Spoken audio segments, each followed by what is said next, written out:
First Date Follow-Up. Powered by the Advocates Injury Attorneys. Online at advocateslaw.com.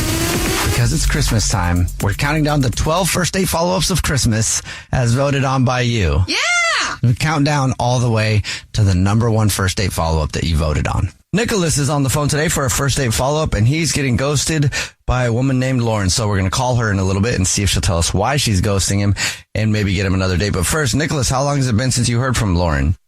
Hey, guys. So, probably like 5 days or so. But how often did you guys communicate leading up to that?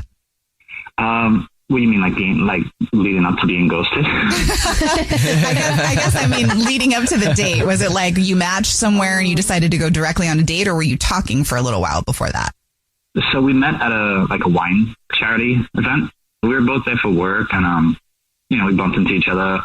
We were looking at some of the items that were going for like a silent auction, and there were just like some crazy stuff that were going for auction. So we just went through, made fun of some of the items together and stuff like that. Weird items. So that's how you met. That sounds fun, though. Yeah. Yeah, it was pretty cool. We exchanged numbers and just decided to go to dinner for our first real date together. So I took her to a fancy pizza place.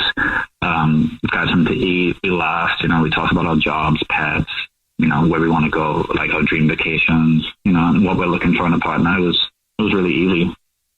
Did your wants and stuff line up? Yeah, it sounded like we were on the same page. She spent the entire time laughing. We had a really good date. So, I was a little bit nervous actually on the date. So I was a little bit fidgety. I spilled water on myself. When the first pizza came, I knocked it on the floor. Oh, really? Oh my God, I was mortified. You didn't pick up the pizza and eat it after it fell on the floor. No, but she laughed and it was, so it didn't seem like it was that big of a deal. We got another bottle of wine and acted like none of it happened. So, it seemed like everything went well. It's a nice way to recover from that. Honestly, been there. I've definitely spilled all over myself more than once, so it's okay. How did everything end? I think it ended well. When she was leaving, we kissed each other on the cheek, and she said she had a great time. And, I put her in an Uber, and she had a big smile on her face. So I felt like it went really well. And did you guys talk at all after the date? No. That's it? Not at all. I've called her twice, texted her, nothing. Why do you think she's ghosting you? I have no clue. Maybe the pizza thing. Maybe she thought I was like a nervous person. Okay. But other than that, you can't think of anything? No, to me, everything went well. The only thing I could think of is like I said, I was really nervous and I came off a little bit fidgety and stuff, but I don't think anything else. All right. If you're just joining us for today's first date follow-up, Nicholas is on the phone and he's getting ghosted by a woman named Lauren. We're about to call her and see if she'll tell us why she's ghosting him and maybe get him another date. But before we do that, Nicholas, why don't you remind everybody about your date with Lauren? I went over how we met. We met at a wine charity event, but after that we went on our first real date. Went to this really fancy pizza place. Everything went well. I was a little bit nervous. I spilled the first pizza, but everything ended really well. Put her in the Uber, and gave each other a kiss on the cheek, and she had a really big smile on her face. So I assume everything went well. Put her in an Uber with a big smile on her face. Sounds like a great way to end the night. Yeah, it does. All right. Well, were you ready for us to call her? Yeah, please. Okay, here we go.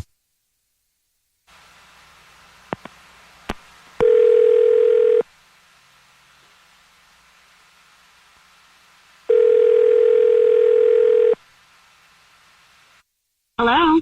Hi, may I speak to Lauren, please? This is her. Hello, Lauren. My name is Jubal, and I host a radio show. It's called The Jubal Show. Hi, Lauren. Whole show's here. My name's Nina. Hi, and I'm Victoria. How are you? Hi. Good. How are you guys? Good. Do you listen to the show?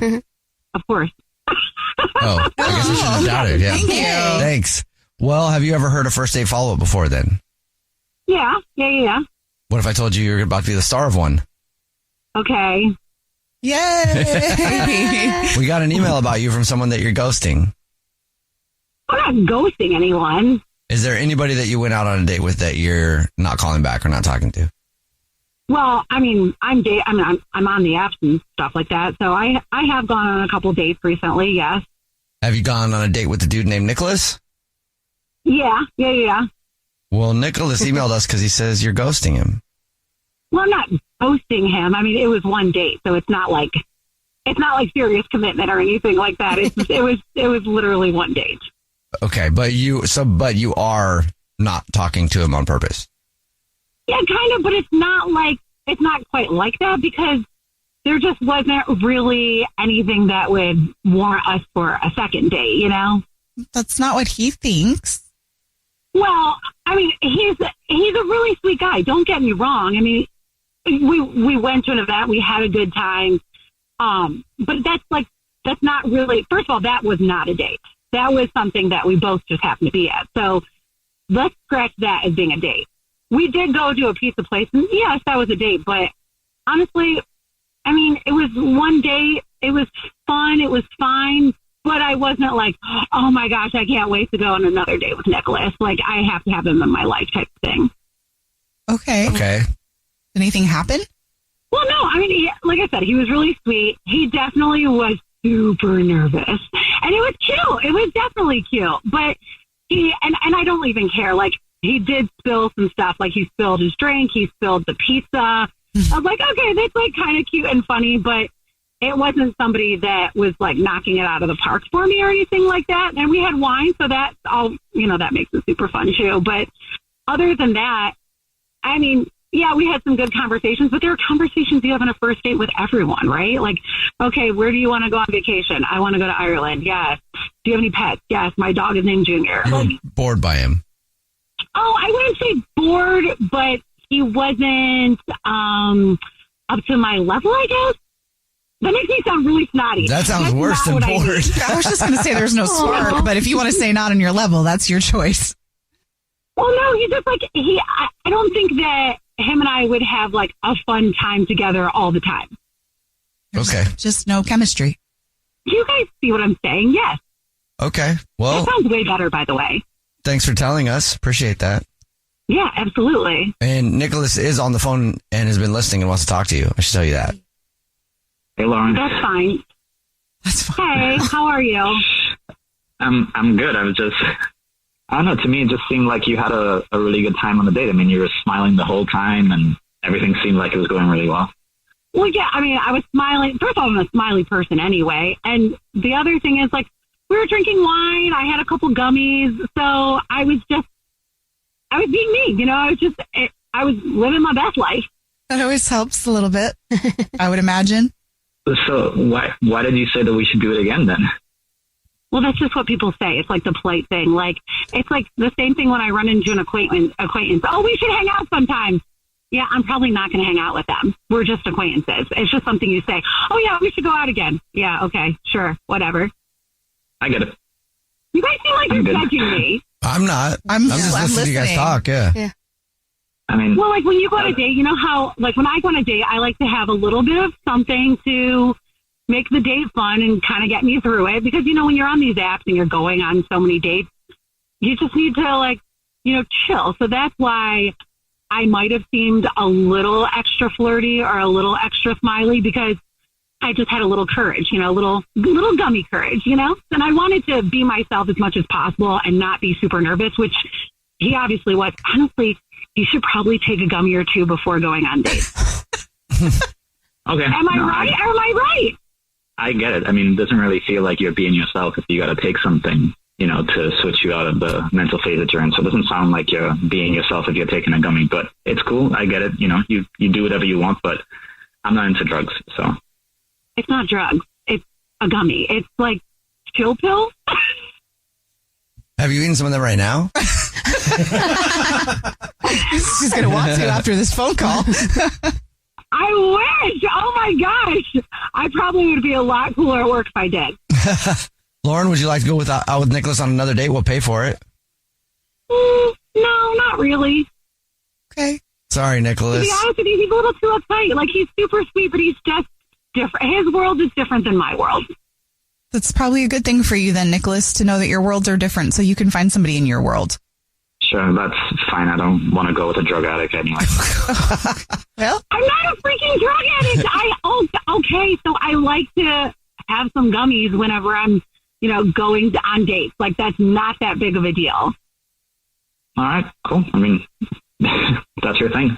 Whatever. It is my thing. See, that's what I'm saying, you guys. Like, he's just kind of boring. it's cool. It just sounds like you guys are different. Yeah. It's all right. It's very different. But thank you for taking the time to explain that to us. And Nicholas, thank you for doing the first date follow-up. Best of luck on your next date. Yep. Appreciate it, guys. Jubal's first date follow-up. I'm Stephen Curry, and this is Gentleman's Cut. I think what makes Gentleman's Cut different is me being a part of, developing the profile of this beautiful finished product. With every sip, you get a little something different. Visit gentleman'scutbourbon.com or your nearest Total Wines or Bevmo. This message is intended for audiences 21 and older. Gentleman's Cut Bourbon, Boone County, Kentucky. For more on Gentleman's Cut Bourbon, please visit gentleman'scutbourbon.com. Please enjoy responsibly. Have you ever listened to those true crime shows and found yourself with more questions than answers? Who catfishes a city? Is it even safe to snort human remains? Is that the plot of Footloose? I'm comedian Rory Scovel, and I'm here to tell you Josh Dean and I have a new podcast that celebrates the amazing creativity of the world's dumbest criminals. It's called Crimeless, a true crime comedy podcast. Listen on the iHeartRadio app, Apple Podcasts, or wherever you get your podcasts. Who would you call if the unthinkable happened? My sister was shot 22 times. A police officer, right? But what do you do when the monster is the man in blue? This dude is the devil. He'll hurt you. This is the story of a detective who thought he was above the law until we came together to take him down. I said, you're going to see my face till the day that you die. I got you. Listen to The Girlfriends, Untouchable on the iHeartRadio app, Apple Podcasts, or wherever you get your podcasts. I know he has a reputation, but it's going to catch up to him. Gabe Ortiz is a cop. His brother Larry, a mystery Gabe didn't want to solve until it was too late. He was the head of this gang. You gonna push that line for the cause? Took us under his wing and showed us the game, as they call it. When Larry's killed, Gabe must untangle a dangerous past, one that could destroy everything he thought he knew. Listen to the Brothers Ortiz on the iHeartRadio app, Apple Podcasts, or wherever you get your podcasts. Dr. Laurie Santos from the Happiness Lab here. It's the season of giving, and this year, my podcast, The Happiness Lab, is partnering with Give Directly, a nonprofit that provides people in extreme poverty with the cash they need as part of the Pods Fight Poverty campaign. Our goal this year is to raise $1 million, which will bring over 700 families out of extreme poverty. Your donation will put cash directly in the hands of these families in need, and they'll get to decide how to use it, whether that's school transportation, purchasing livestock, or starting a business. Plus, if you're a first-time donor, your gift will be matched by Giving Multiplier, which means more money for those in need. Visit givedirectly.org/happinesslab to learn more and to donate. That's givedirectly.org/happinesslab. This is an iHeart podcast. Guaranteed human. The girl that's on the phone to do a second date update today actually got stood up completely for her first date, but she feels like it might be her fault. Really? Yeah, normally when somebody gets stood up, they're angry at the other person. They're like, I just want to get them on the phone so I can yell at them. Yeah. But she feels like she might have actually screwed up and maybe understands why this guy didn't show up for her date. Amy, how are you? Hi, guys. I'm okay. First of all, did he just stand you up completely? Yeah, I mean, that's pretty much it. I waited at the bar and waited, and I never saw anyone. I didn't hear from him. That's like the worst feeling ever. How long did you wait? Well, I was there for like 30 minutes. When I started to wonder if I should maybe like text or call, and then right around 45 minutes, I'm kind of patient, I guess. Yeah. And I texted him and didn't hear anything back, and then I called him. And no answer to that either? What? Yeah, so I probably waited about an hour total. Okay, and how did you meet this guy? I met him online. Okay, and how long had you been talking before you decided to meet up? We were chatting for like 2 weeks, and we had pretty lengthy conversations. Okay. And I really felt like I knew this guy and, knew a lot about him. And, I mean, I don't know if any of you have done online dating, but it's pretty clear the guys that are just looking for one thing, and they pretty much get to the point really quick. I mean, most guys aren't going to spend 2 weeks figuring out who you are and what you like. Unless they're good at it. And then you'll have no idea that that's all they want. So you just made plans to meet at this bar, and then you're waiting there for like 45 minutes. And what's going through your mind while you're waiting for him? Well, a lot of things. I know that he lives like 25 minutes away, so that was one of the things I thought, well, maybe he's stuck in traffic. So I gave it a little while. Because if he lived right down the street and he was 45 minutes late, you'd be like, all right, he's definitely standing me up. So you thought maybe it was a traffic issue? Yeah, so I texted him initially and just was like, is everything okay? And I didn't hear anything back. And so then I thought, well, maybe he's in an accident or something. And that's the kind of the point where you like start to not necessarily hope that he's in an accident, but like maybe not like a bad accident where he's injured, but I hope maybe he got like a little bit of an accident so that he's not standing me up. Right. So your email did say though that you feel like it might be your fault that he stood you up, and why is that? You never really actually explained it. Yeah. So I told it's like a tiny, tiny white lie on the dating profile. Okay, and what was your white lie? I'm 32, and I said that I was 25. That's a big difference there. You lied about your age. 7 years, that is a big age difference, Amy. I mean, you know how it is. Guys want younger women, and at the time it seems like the right thing to do. And did you ever come clean about this? No, I have not come clean. So that's my thought, is that maybe he Googled me. Or Facebooked me, or so what? I mean, you've been online dating a lot. You said, what do you do when guys show up? They think you're 25 and you're actually 32. How do you break that to them? I mean, I don't think that I look that much different than I did. I mean, I was using a picture from a few years ago, but I really don't think that I look that different. Amy, you were catfishing him.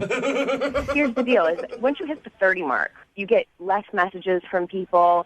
People are just not as interested. And so, putting that I'm 25, I simply get more messages and more people are willing to look at me and then potentially... Amy, I know where you're coming from. Look, if I were to do online dating, all right, I never have, but if I were, my profile picture would be Mario Lopez.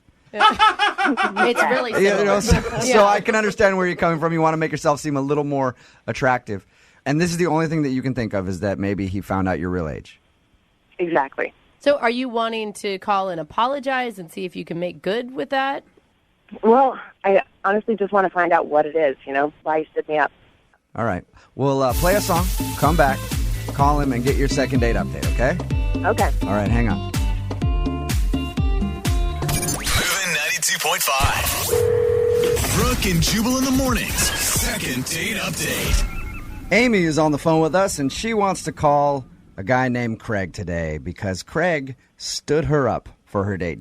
But Amy feels like it might be her fault because they met online and Amy lied about her age by 7 years. She's 32 years old, said that she was 25. She thinks maybe that he Googled her or maybe showed up and saw her and realized that she wasn't 25 and then just decided to split. She hasn't heard anything from him after waiting for like 45 minutes. So we're going to call, try to get him on the phone and see if we can find out if that's the reason. Amy, I was thinking about it, and I don't think that he stood you up because you lied about your age. You don't? No, I don't. Because if I showed up and you said you were 25 and then I saw that you were like in your 30s, I would have definitely stayed and came and talked to you. Whoa. Because it's probably a sure thing. Because you're getting older and you're running out of time and you got to get it in while you can. You know what I mean? I know that it's probably going to happen with you. I'm with you, bro. Yeah, right? What is wrong with you guys? Nice. Okay. Well, I'm going to dial the phone number right now, see if we can get him on the phone and find out why he stood you up, okay? All right. All right, here we go.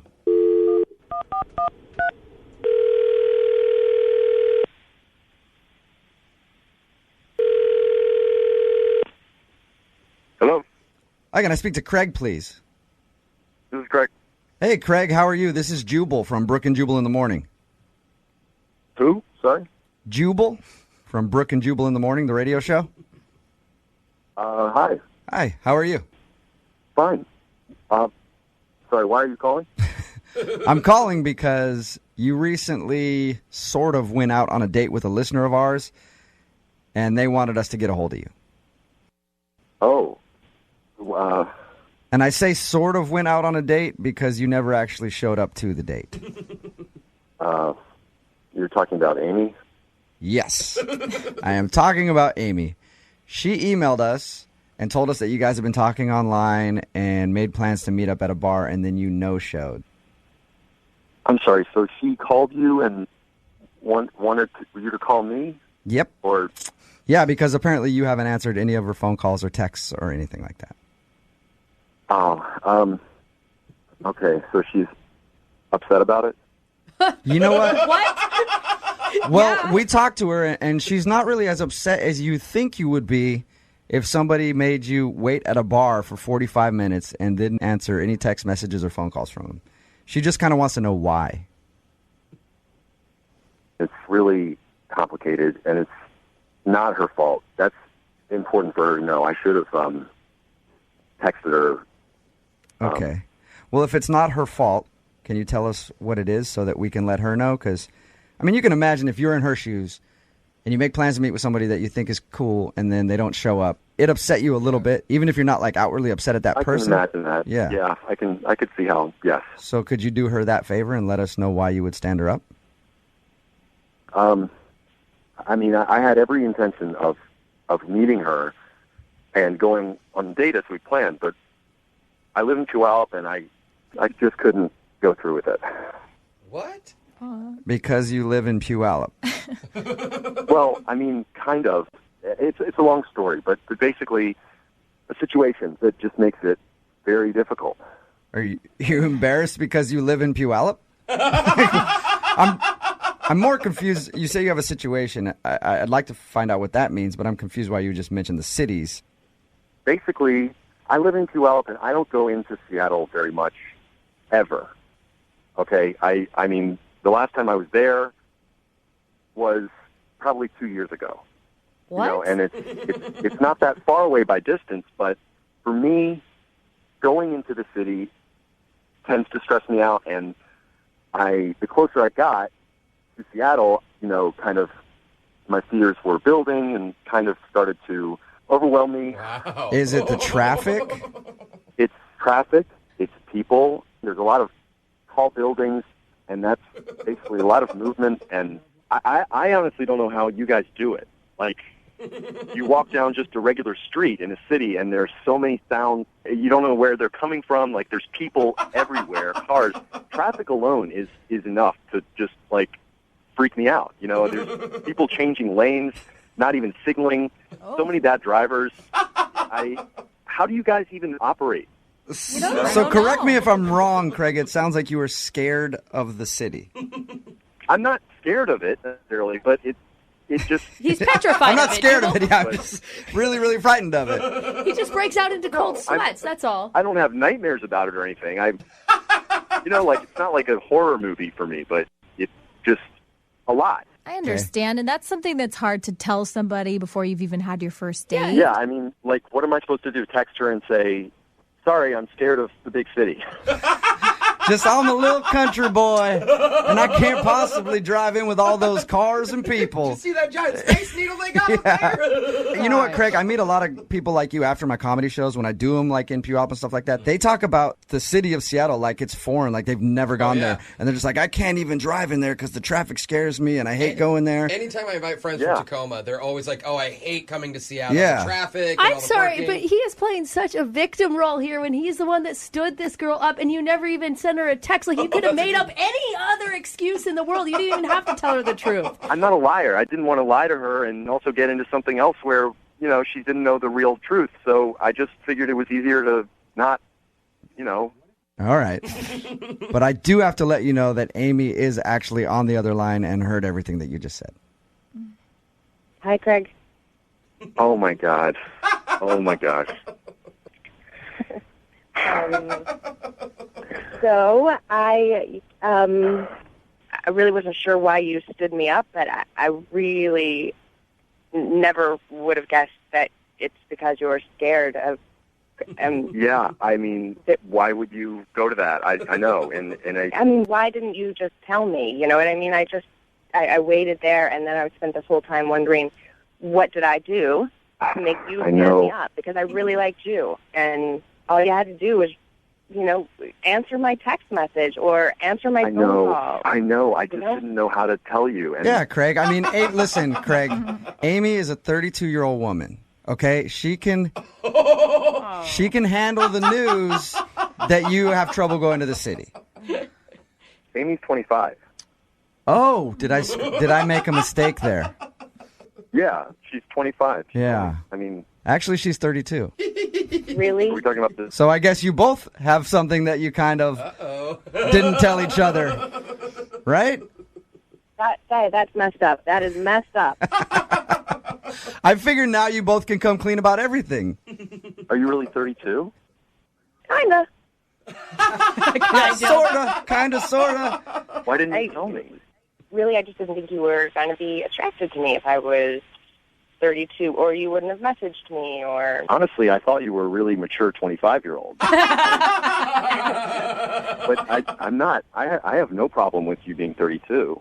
It's a little weird that you lied to me, but I guess I kind of hid things from you, too. Yeah, and you made her wait at a bar for 45 minutes, Craig. True. So maybe give her a break on the age thing. Oh, my God. All right.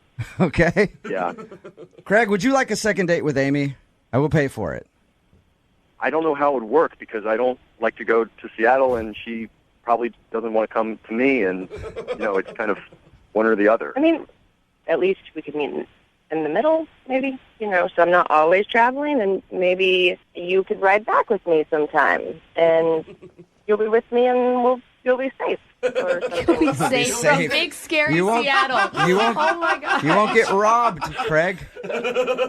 Yeah. So what do you think? Can you guys find a way to make this crazy long-distance relationship of yours work? Long distance.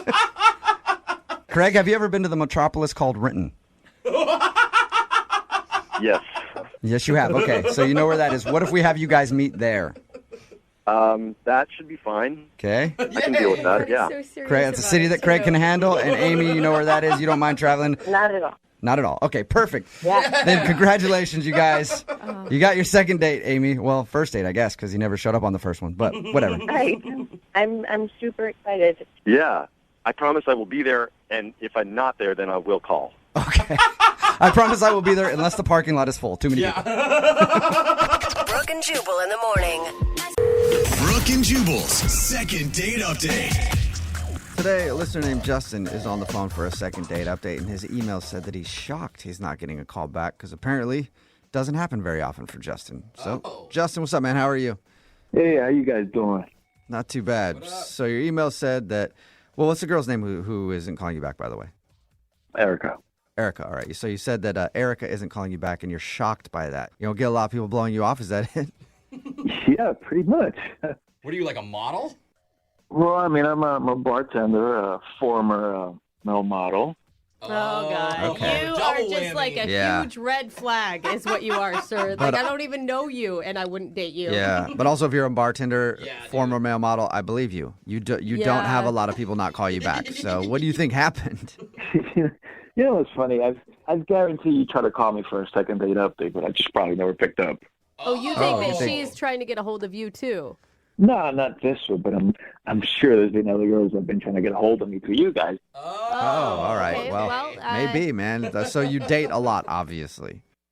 You know, I've ghosted a lot of women in my life. Okay, that is not that is not something to brag about, okay? No, I'm not bragging. I'm just telling you guys, it's not easy having a relationship. Everywhere I go, I just get a lot of attention. And, until I met this girl, Erica, we just connected. Where'd you guys meet? Actually, I just met her up in Tinder. Okay. I didn't realize how cool she was until we started talking. She had a brain. That's good.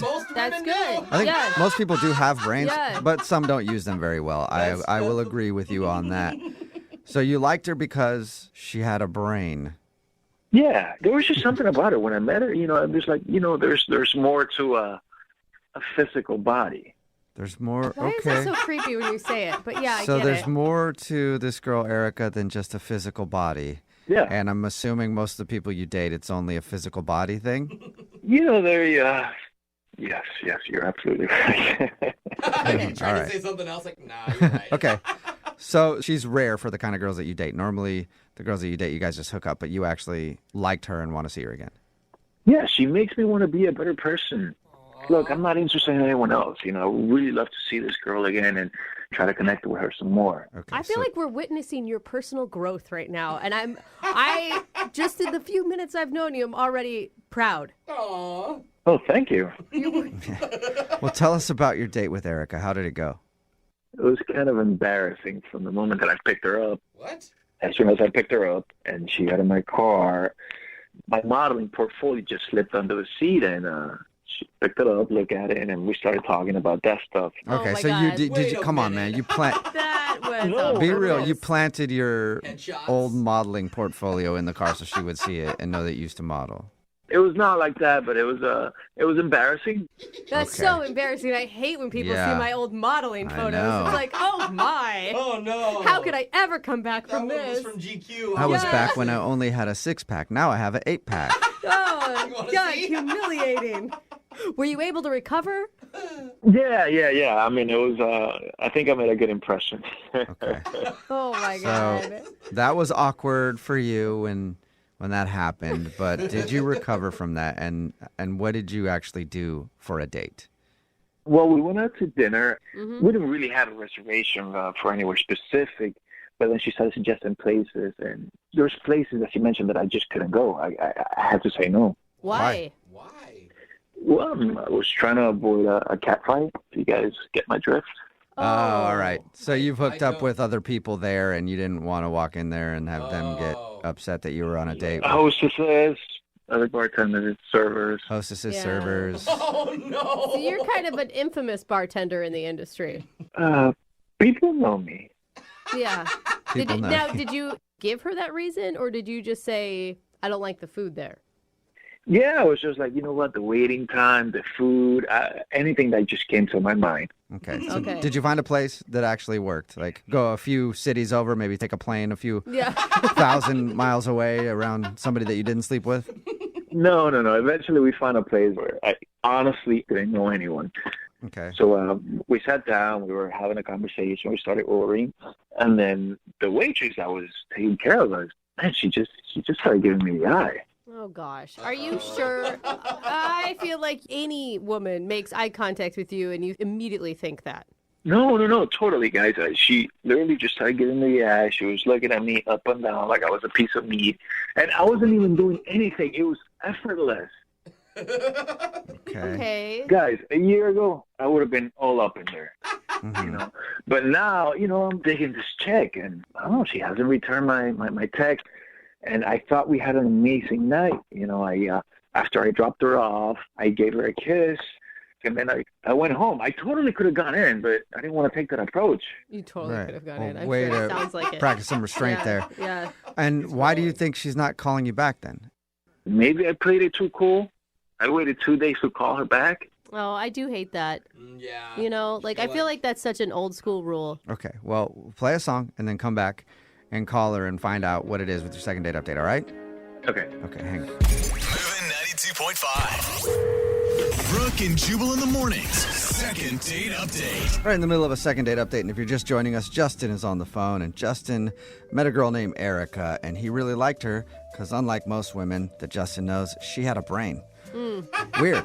That's literally what Yeah, he she said. actually had a brain, and that's what he liked about her because Justin, I guess, has never had a problem with the ladies. He's a bartender, former male model, says he's hooked up with a lot of people, but it's always just been about body relationships, I think was the term that he used. But anyway, he wants more than just a body relationship with Erica, and she's not calling him back. We're going to see if we can get her on the phone and find out why. All right, Justin, you ready? Let's do it. I don't know how to say this softly, but your confidence kind of goes into just the incredible amounts of ego at times.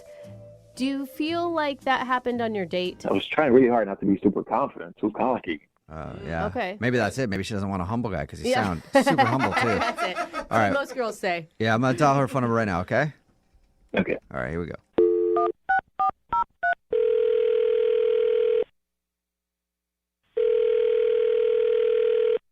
Hello, Hi, may I speak to Erica? this is she. Hey, Erica, how are you? This is Jubal from the radio show Brooke and Jubal in the Morning. Hi. Hi. I'm fine. Good. Me too. I'm all right. You didn't ask, but I just told you. What's going on? I don't know what is going on. What is What is this? Why are you calling? Well, Brooke and Jubal in the Morning, it's a radio show, and we do a segment on our show called the Second Date Update. It's where if you go out on a date with somebody and then end up not calling them after, they can email us to get you on the phone and ask what happened. And we actually got an email about you from somebody who listens to the show. What? Yeah. Yeah, kind of crazy. Got any guesses? No. Been out on a lot of dates recently? Well, no, but I mean, it wouldn't be like Justin. Oh my God, it's Yes, dawning on you. it would Did you be hear Justin. that? Justin emailed us and told us a little bit about your date, but he also Oh said my God, you got to be kidding me. no. He also said that he's been trying to get a hold of you and you won't text him back.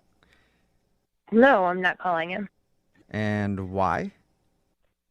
Well, I'm not gonna lie, it was a fun date. He's an interesting guy. He's good looking. So those are all really good things.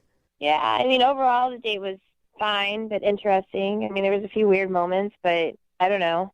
So no specific reason why you don't want to see him again? I do have a reason, but I don't know that I feel comfortable sharing that. Okay. Well, like, is it a personal reason for you or is it something about Justin? Both.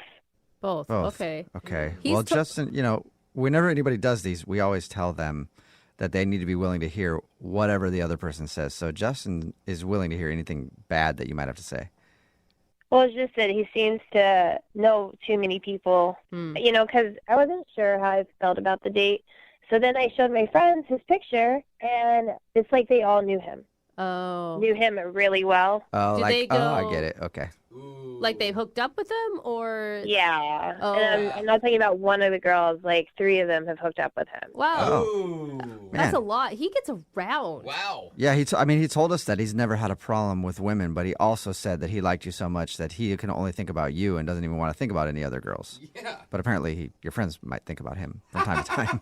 I have a solid group of friends, and I can't be the 4th girl in my girl group to hook up with him. That's just crazy. I mean, when we talked to him, it sounded like he wants more than a hookup from you. Yeah. Like he felt like he had an awakening of how he should really be in a relationship after he met you. I find that hard to believe. Do you? I don't know. I was kind of convinced by it. Well, he did say he wanted to grow or Yeah. something. I mean, it sounds like he can get a hookup whenever he wants a hookup, and he's putting in a lot of effort to get a hold of you. If he just wanted a hookup, he could have had that already with somebody else. Yeah, he seems to have a good history of it. So you definitely, so that's what it is. You don't want to be the 4th girl in your friend group who has hooked up with Justin. Obviously, he sleeps around a lot, and I don't need that. So I think it's best just to not call him. Okay, that seems pretty straightforward. Well, Erica, I do have to let you know this before we let you go. Thank you for being honest. And now I have to be honest because Justin is actually on the other line listening and wants to talk to you. So we've we've also hung out with Justin a bit. Hi, Erica. Hi. All right, listen, I haven't met any friends. I don't know who they are, but most likely it's the truth. I mean, are any of them waitresses, hostesses, bartenders? Got a type, obviously. He just keeps listing careers. Dishwashers. Teachers, nurses. Listen, I'm not gonna lie. I was that guy, but I'm not just trying to get you in bed. You can do that with anyone, pretty much. But I'm interested in you. They all know you from last year. All of them. Oh, dang. Last year. And Justin, don't you think that's weird? If you slept with all my girlfriends, it's just weird. Yeah. Look, it's true. I'll admit it. I'll be the first one to admit it. I'm a recovering male skank. Recovering male skank, Erica. I feel like he's self-aware. That doesn't help your mission here. I mean, Look, I'll be the first one to admit it. I've hooked up with a lot of girls, probably in every state, maybe 49 out of 50. But I want to change. Whoa.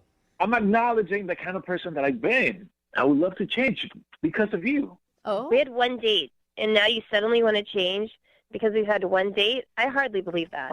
Wow.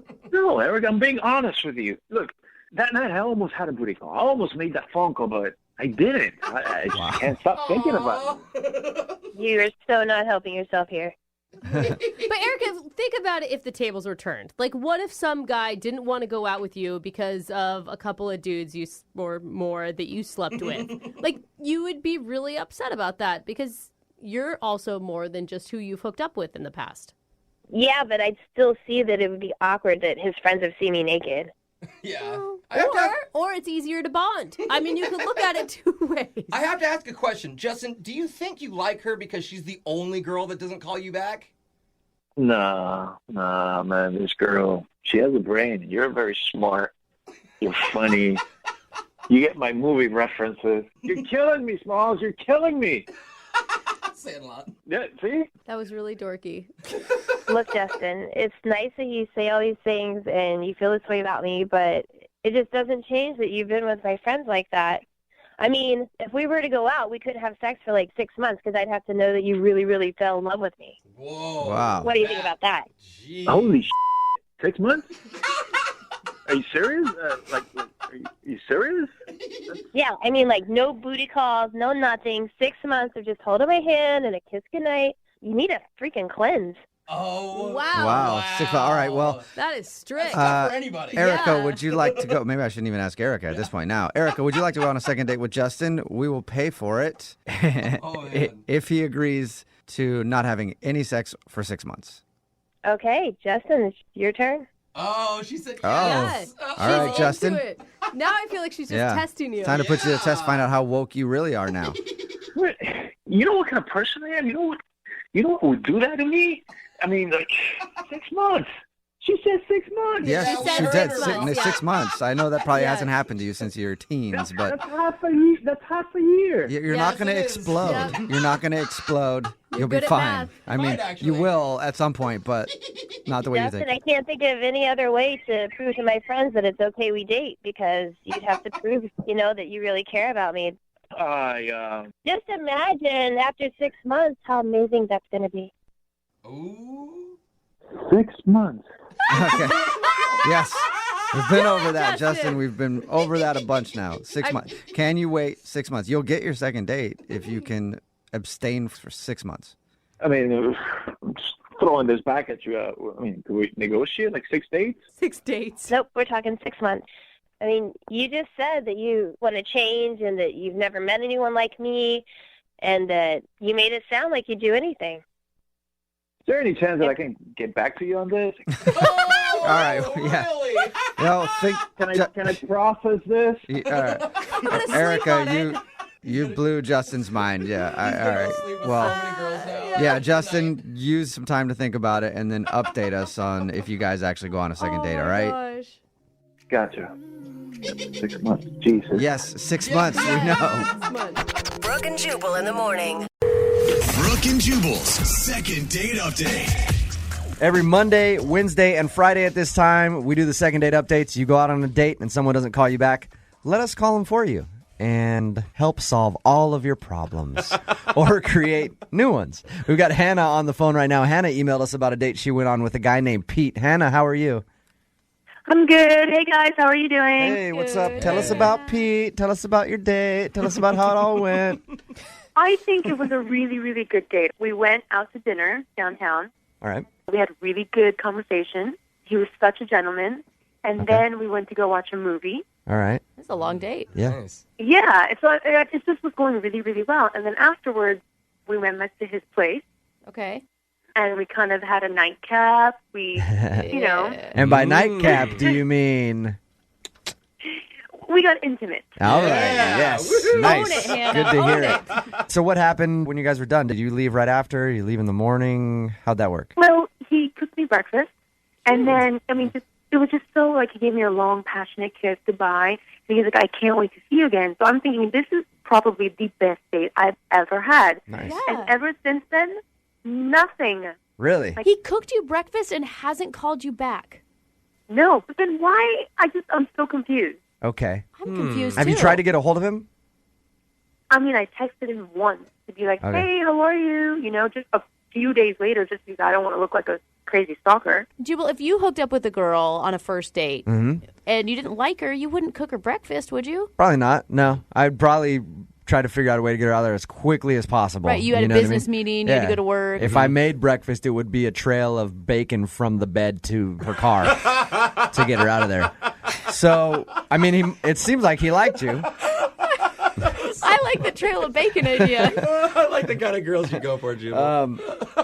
Okay, Hannah, so we're going to call him and find out why he didn't get back to you. And You can't think of anything.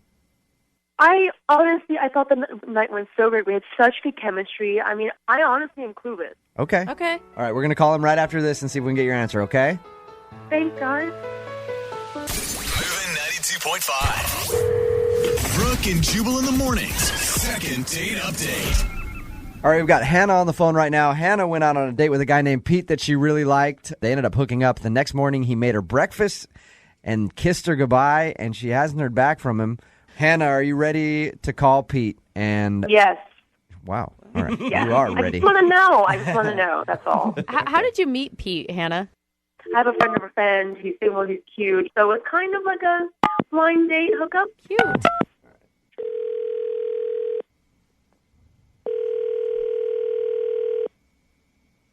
Hello?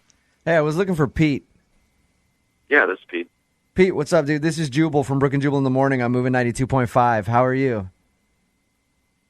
I'm good. Why are you calling? I want to talk to you about a mutual friend that you and I have. Okay. It's a girl named Hannah. Why are you calling me about Hannah? Well, I know that you went on a date with Hannah and you guys hooked up, and the next morning you made her breakfast and everything seemed cool and haven't called her. So I was calling kind of on Hannah's behalf to ask why I haven't gotten back to her. Is this on air right now? Is this on the radio right now? Yeah, it is. Okay, I gotta go. Sorry. No. Hey, hang on. Pete, 1 second, dude. Please don't hang up. All right. Call him again? Try to call him back, yeah. Dude, Hannah, what did you do? Does not want to talk about Hannah. Mm-hmm. See if we can get him back. This is inappropriate, man. Look, don't hang up. No, it's bullshit. You shouldn't be asking me about my private life here. It's bullshit. Okay. Get me off the air. Hang on a second, Pete. What is this? Okay. Producer Boy just handed me a piece of paper. That's true? Yeah. Really? Yes. Apparently, Pete, our producer went to your Facebook and it says you are engaged. What? You're joking. Is this for real? Pete, are you engaged, dude? He hung up.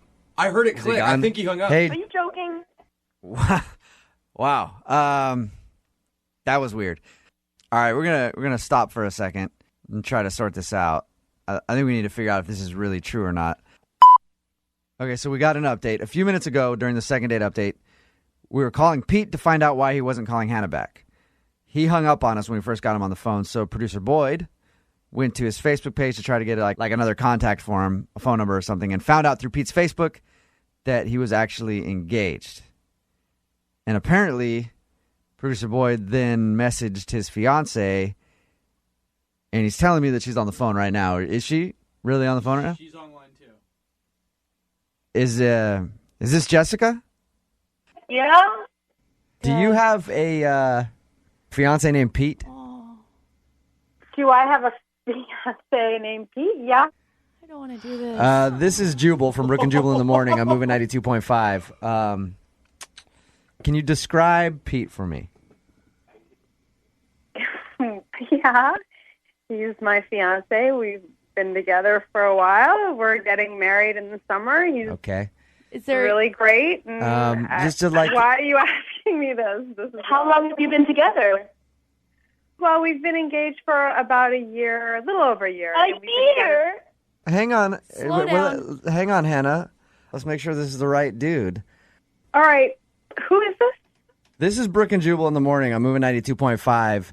Hannah's on the phone with us. Hannah emailed us about a guy that she went out with and hooked up with who wouldn't call her back after they, had a night of fun. That guy is your fiance. Is this a joke? No. Are you kidding me? That's not possible. Is there any way you've been out of town over the weekends? Yeah. When did this happen, Hannah? On Friday night? Okay. Were you with Pete on Friday night? No, and he... Oh, my God. I know, honey. And he didn't answer my phone calls or my texts on Friday, and Are you guys? Is this? It's not okay, a joke. Jessica, so where did Pete tell you he was on Friday night? He said he had to work late. Okay, and he didn't answer And he you. wouldn't answer any of my texts or anything. And oh my God, are you kidding me? Hannah, tell Jessica about what you did Friday night. I'm really sorry. I honestly had no idea this guy was engaged. I thought he was just a great guy, and we went on a date. We went back to You went on a date? Like a prearranged date? What? I'm trying very hard to give him the benefit of the doubt and not freak out right now. What's Pete's last name? Jessica, what's Pete's last name? We'll beep it out. Hannah, what's the guy's last name that you went out with? Oh. Are you kidding me? Have you guys had any problems with cheating before in your... No. Not that I'm aware of. Hannah, how did you meet Pete again? Just through a mutual acquaintance. Mutual acquaintance. Who? This guy, Charles. Jessica, is Charles a friend of Pete's that you know? Yeah, he's a friend of Pete's. Okay. He's a friend of Pete's that I don't get along with. This is just unbelievably. We tried to How did you go out on a date? Are you saying you were at a party? I don't understand what you're saying to me. Jessica, I would tell you to not get mad at Hannah because it sounds like Hannah legitimately didn't know that he had a fiance. So I'm sorry. I don't know who I'm mad at right now. I'm just in shock, okay? So cut me some slack here because you were in my house, Hannah. P.S. You can be as You mad... were in my house. Wait. Jessica, you live there? Wait, but you lived there? Because there was no pictures of any girls in that house. Oh, my God. Are you okay, honey? No, I'm not okay. I'm not okay. I'm engaged. I'm not okay at all. Oh, that makes my heart hurt. I feel terrible right now. We tried to get Pete on the phone, Jessica, to talk about why he wasn't calling Hannah back, and he got angry and hung up on us, obviously, because he has a fiance. I'm sorry you had to hear about it this way. I am too. Hey, Jessica, we're going to give you just a second to compose yourself, okay? And then we're going to talk to you a little more, all right? Okay. Okay, I'm going to put you on hold for 1 second. Okay.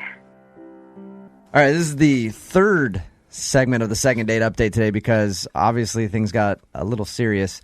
Hannah went out with a guy named Peter. They hooked up. We tried to get him on the phone. He got mad and hung up on us, and then we found out that he actually had a fiance. Jessica, how you doing? Yeah, I'm okay. Have you flushed your engagement ring down the toilet yet? Not yet. Have you suspected him of cheating before or anything else? I've had my moments of worrying about that a little bit, but I've always told myself to take the high road and not be accusatory. Yeah, and to trust the commitment that we've made to Which each other. you should be able to. What is your plan, Jessica, for confronting Pete? I don't know yet. I don't know. I am, my blood is boiling though right now, and I don't know if I am going to pack my stuff and just get out of here, or I'm just going to...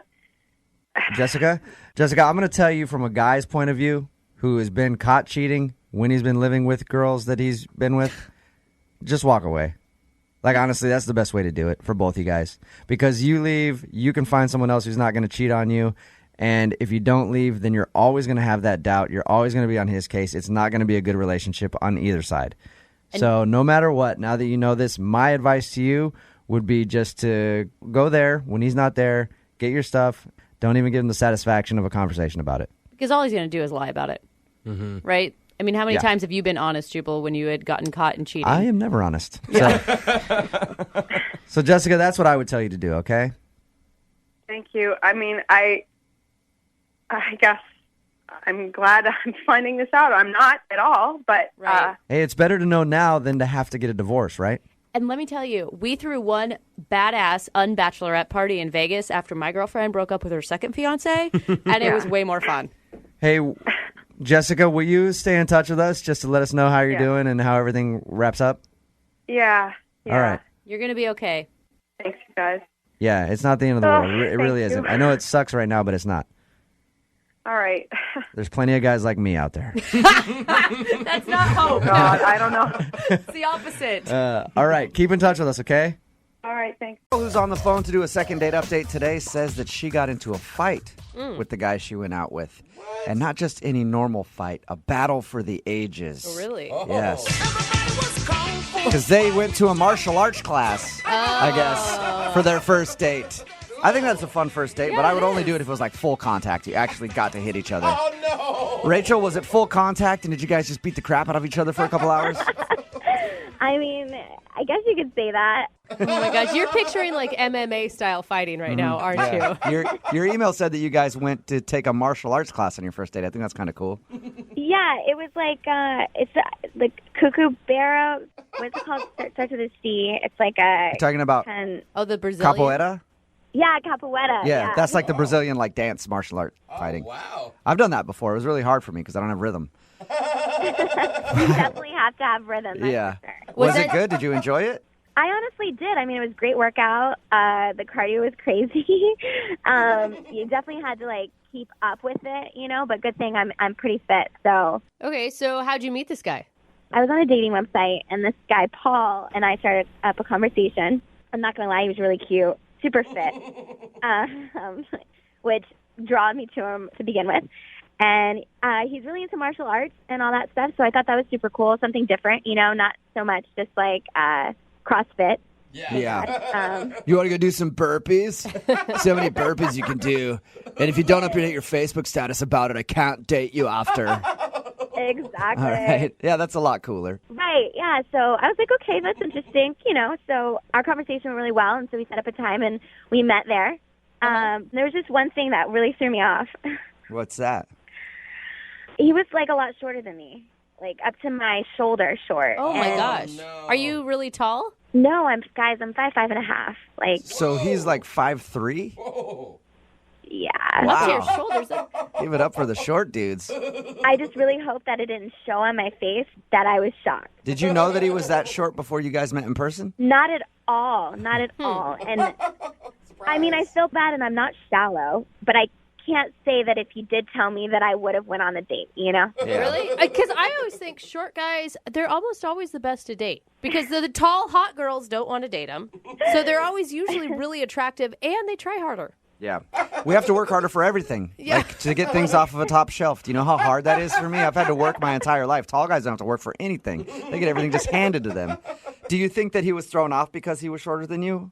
I mean, I'm assuming that's a regular problem for him if he's that short. I mean, we didn't obviously bring it up. I didn't bring it up, and it just kind of went with it. And luckily, the class was about to start, so like I didn't really have too much time to like dwell on it. But I burned a lot of calories, and it was a great workout. So I mean, all in all, it was definitely a win-win. How was your interaction with him? Like, the class was fun, but what about your guys' conversation? Our conversation, really, I mean, it took off, and it just kept going. He asked to get smoothies after, and so we went, and it made me totally forget how short he was. I'm not going to lie. That's good. That's good that you're able to see past that. So no matter how short he is, you still want a second date with him. Yeah, no, definitely. He told me he was going to hit me up. So, you know, we ended the date, and I had a lot of fun. I honestly went home, told my roommate all about him. I was really excited, but he never hit me up. So, I mean, I texted him, hey, what's up? And he never texted me back, so I texted him again, and he's blowing me off. Like, Yeah. Yeah. Is he, I mean, how would you rate his confidence level? I mean, probably with the date, a 10, you know? Like, he could tell I was really into him and really feeling him. Yeah, so the short thing shouldn't even be an issue at all. No, I mean, if anything, it should be a problem for me, and it's not. It's not even an issue. How long has it been since you texted him? I'd say about a week. About a week. Okay, so he's definitely not getting back to you for a reason then. Yeah, I mean, I'm super bummed out because, like I said, I thought we had a connection, and it kind of sucks. Like, I feel, I don't know, like thrown to the side in a sense. We hear a lot of bad dates, and your date actually sounds really enjoyable. So, Well, we're going to play a song, come back, call him, and find out wherever rainbow he's currently living at with his little pot of gold. And get him on the bad. and get him on the phone and get your second date update, okay? Okay, thank you. All right, hang on. Moving 92.5. Brooke and Jubal in the mornings. Second date update. All right. It's time for the second part of today's second date update. Yep. Short people, no reason to live. I know. And I am a short guy, and I know that the struggles of short guys are very real. And Rachel is on the phone right now. She wants us to call a guy named Paul. They went out on a date. She thinks that Paul might not be calling her back because he's quite a bit shorter than she is, and she is actually pretty short. So he's a really short dude. She thinks that maybe he might have had a problem with her being taller. Not a lot of guys who are short like taller women. Personally, I love it. I like it when a girl is as tall as possible. Like, I want to date a WNBA player. That's what I want. But maybe it turned him off. They went out and they did a little martial arts together, a little capoeira, the Brazilian martial art. And they got some smoothies after. And since then, she hasn't heard anything from him. She's tried texting him a couple times and nothing. Are you ready to call him, Rachel? Yeah, I'm ready. Let's do this. Did you guys get a kiss or anything? I never asked you that. Did you kiss him goodbye? Or Maybe. A lady doesn't kiss and tell. Yeah, she does. I tell everybody Well- when I do. Well, I was just going to make sure that you did that instead of like patting him on the top of the head, telling him that the date was fun. You know, you didn't do that, right? I definitely did not do that. Okay. All right, I'm going to dial his phone number right now.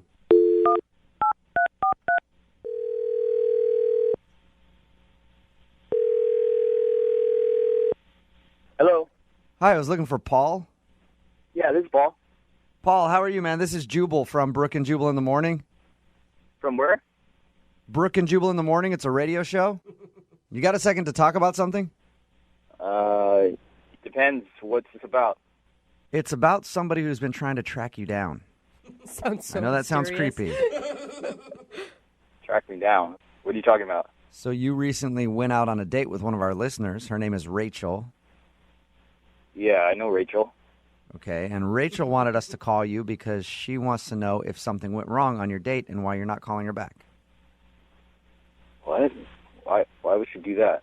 Because she liked you. She liked you and wanted to see you again, and she said that she sent you a text message, and then you never responded after you guys went out. She told you that? Mm-hmm.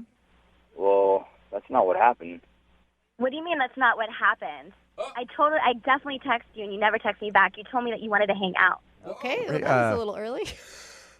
Wait, what's going on? Is she on the phone? Yeah, she was supposed to wait until I cued her, but she went for it. Paul, that's Rachel. She wanted to talk to you. I've been wanting to talk to you. I don't understand why you didn't hit me back up. That's what you said you were going to do.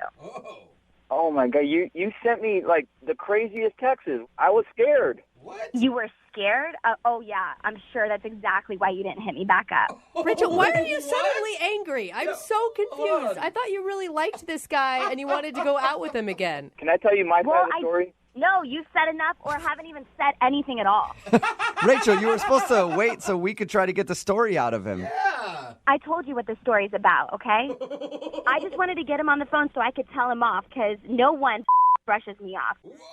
What? What the heck? So you were lying about You that? didn't even give me a chance to explain. You don't even know what happened. You don't even need to talk. You need to just listen, okay? I'm so much more than what you're treating me like. And next time, don't tell somebody that you're going to hit them back up and not do it, okay? Because that's really messed up. Rachel, you only went on one date with him. Why? You know what? You're not in this conversation anymore. I'm talking to Paul. This is the only reason why I called your station. Yeah, but Rachel, I want to get Paul's story still. He says he has a I story. was talking to Paul, okay? Yeah. Okay, Wow. Rachel, I'll let you yell at All Paul right. in a second. I promise. But I want to get his story at least. There is no story. He just didn't call me. Well, we don't know that. We don't even have a reason for why he didn't call you. Let him at least talk. Paul, tell us why you're not calling her back. I think I might already know, but Thank you. Look, the date went well. I liked her. She was a really nice girl, and it was going good. I was going to go on a second date with her. Well, She sent me the obviously not good enough. Look, let me just finish. Can I finish my side of the story? You had a chance to talk. Look, the first text she sends me, the day after the date around noon, and I'll read it to you. She said, "Hey, I had so much fun. When are we hanging out again?" Okay. I was driving on the freeway, right? I didn't have a chance to pull over. I'm not going to get a ticket for texting. And I got home, and I had a million other things to do, and I forgot to text her back. Right. okay. And later that same night, she sends me a second text saying, WTF. 3 explanations. WTF. You could have had the decency to text me back. Is this what you do to all your dates? Show them a good time, then blow them off. 3 question marks. Oh, what? Yeah, because you didn't text me back. You promised me that you were going to text me back the next day, and you never did. I was looking at my phone all day. I literally sat there. I had nothing else to do but just look at my phone. All I was waiting for was a text message from you, and I never got it. I don't understand. Oh, my God. You're really I making me made pissed one little off. mistake, and I forgot to You're text you supposed back. to stick to your word. You promised me that you would text me back, and you never did. Oh, my God. Are you guys listening? Are you guys listening to her right now? Yeah, I am. I don't want to make her mad, so I'm just kind of letting her do her thing. Can you believe this? This is not only 24 hours after our date. She's texting me this.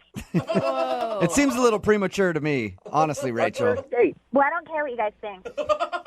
I mean, maybe, listen, maybe you've been hurt in past relationships and you have some trust issues. Obviously, maybe you take a little time off of dating because it doesn't sound like you're quite ready. You don't even know me. You don't know what my life's about. Who are you? Are you a therapist? You need a therapist. You don't need to speak. You don't need to speak anymore.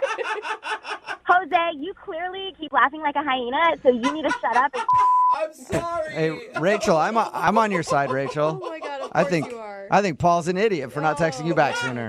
No wonder you're single. You got your head drums. Are you even listening to the words that are coming out of your mouth right now? The reason why I'm single is because I keep dating assholes like you.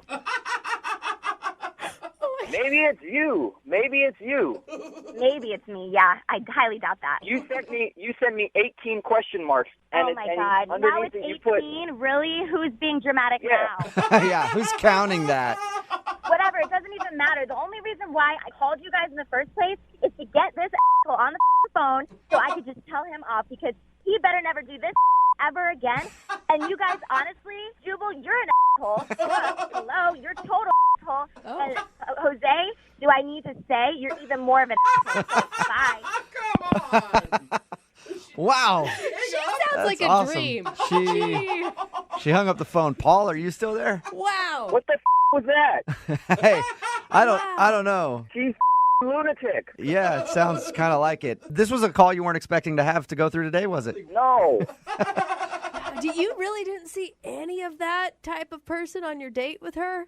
She seemed so nice until she started texting me all that crazy Well, Paul, it was nice to meet you. Normally at the end of these things, I ask people if they want to go out on a second date with the person that called, but since she hung up, I can't exactly offer you guys another date.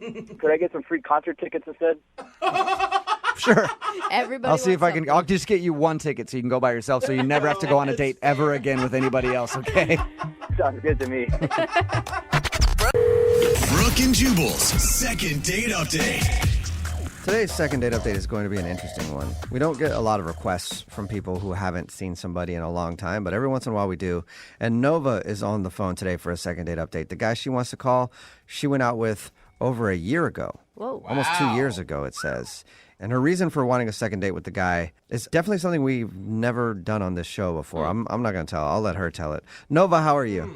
Good. How are you guys? Not too bad. Very so, curious. What's the name of the guy you want to call today? His name is Craig. Craig. And you went out with him like almost 2 years ago?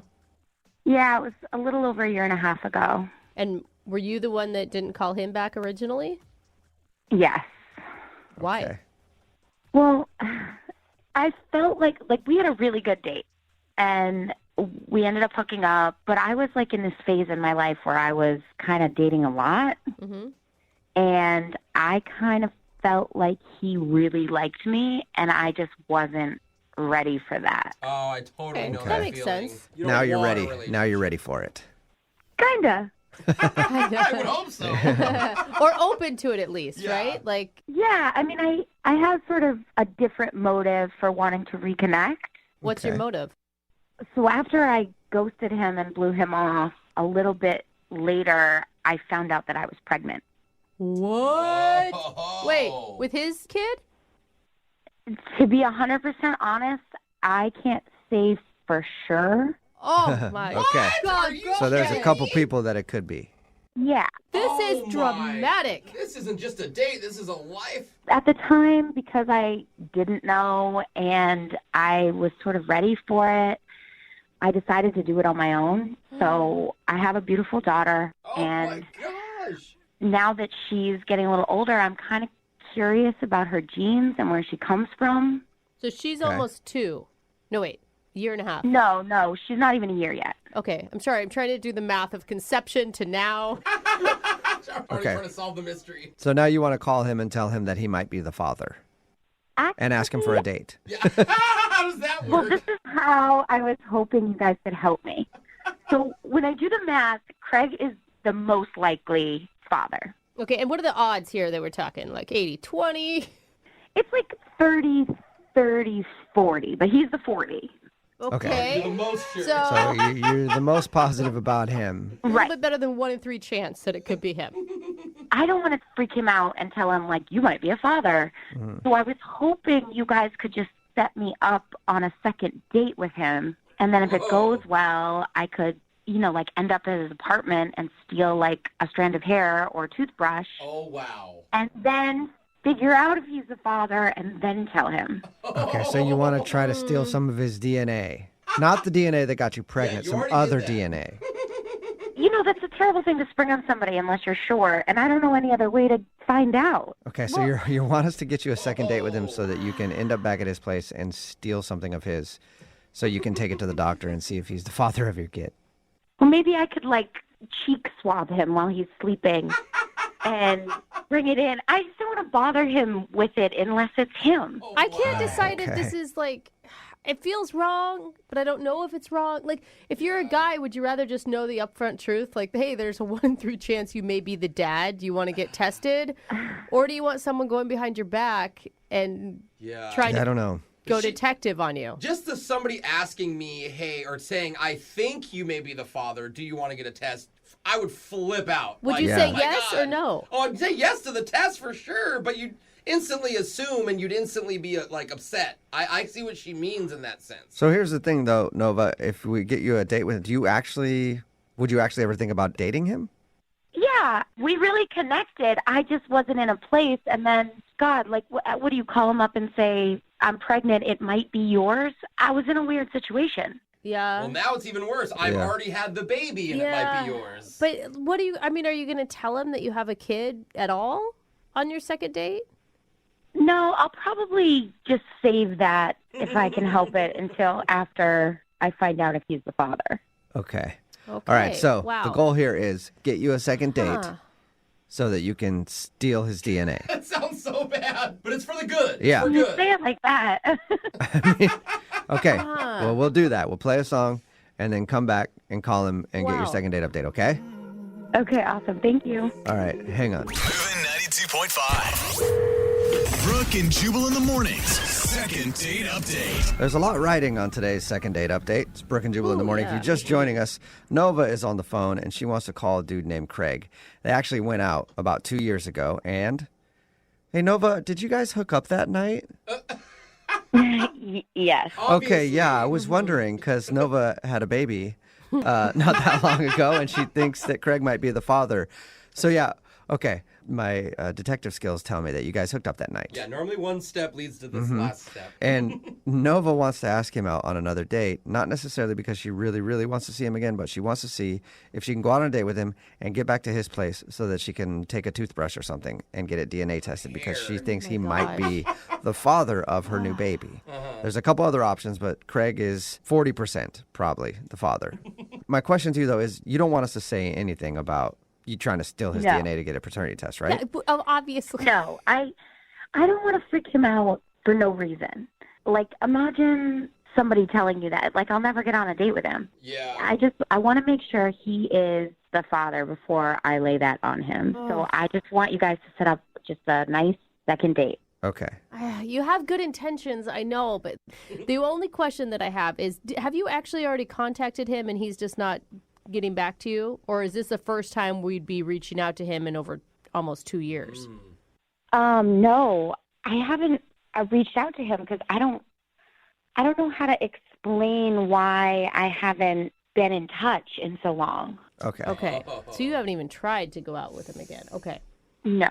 All right. Well, I'm going to dial his phone number right now.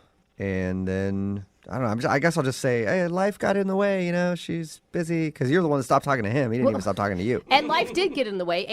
Yeah. I mean, that kept her busy for a while. That's fine. Anything you need to say to get me a date. Okay. Okay. I'm dialing his phone number right now. Here we go.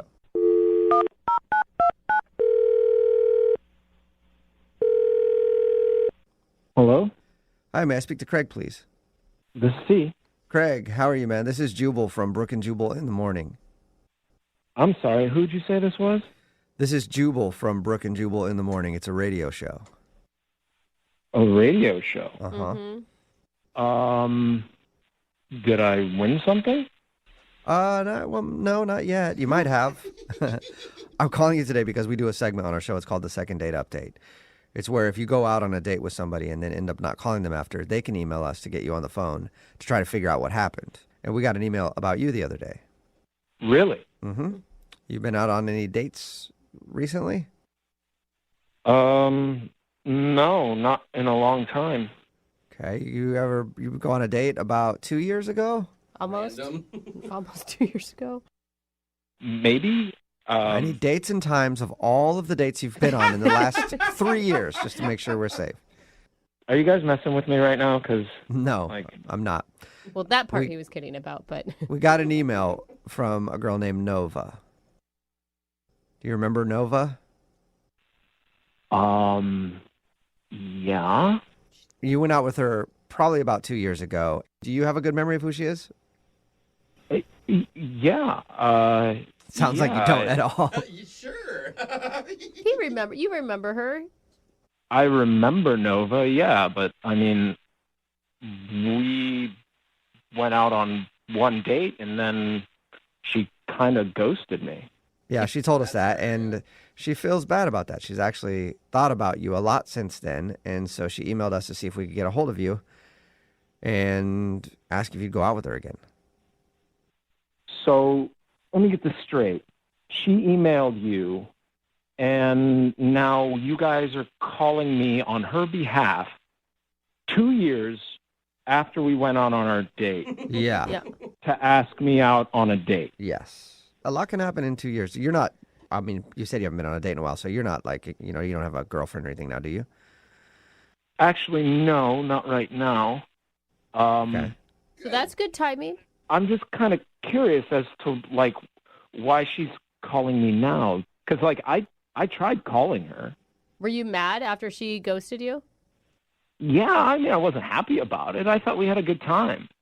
What she told us is that she just wasn't ready for a relationship. And, I mean, I think that maybe it scared her almost a little bit, like that there was potential between you guys. Okay, so it seems a little weird to call somebody up after 2 years. Like, yeah, she thought about me after all that time. It just doesn't. It proves that she's been thinking about you a lot. Yeah. You know what, Craig? Why don't I just let her tell it? Because she's actually on the other line listening and wants to talk to you. Good idea. Are you serious? Yep. Mm-hmm. Hey, Craig, it's a blast from the past. Nova is on the other line. Nova, are you still there? Yeah. Yep. Hi, Craig. Hey. How are you? I'm okay. How are you? I've been good. I heard you're single now. That's cool. Can I ask, like, why you blew me off in the first place? I know that back then I didn't do the right thing. I really liked you, and I could feel that you really liked me too, and I just felt like I wasn't in a place in my life to give what the relationship could have deserved. Right. I know that I should have at least said something to you, but I just didn't know what to say, and it was the wrong thing, and I'm sorry. And I was hoping that you would go out with me again. So you didn't feel like it back then, but now you do feel like it. Right. You know how it is, Craig. Like, you might stop talking to somebody, and then you just get this feeling in your belly, like, oh, man, I got to talk to him. Like you just think about him. You get butterflies. You get funny feelings in your stomach, And then you think about him for a long time, and then you might reach out to him later. I think that's just what's going on here. She's been thinking about you for a while. Doesn't want you to get I away. think that we went on one date, and the fact that you're still on my mind could mean something.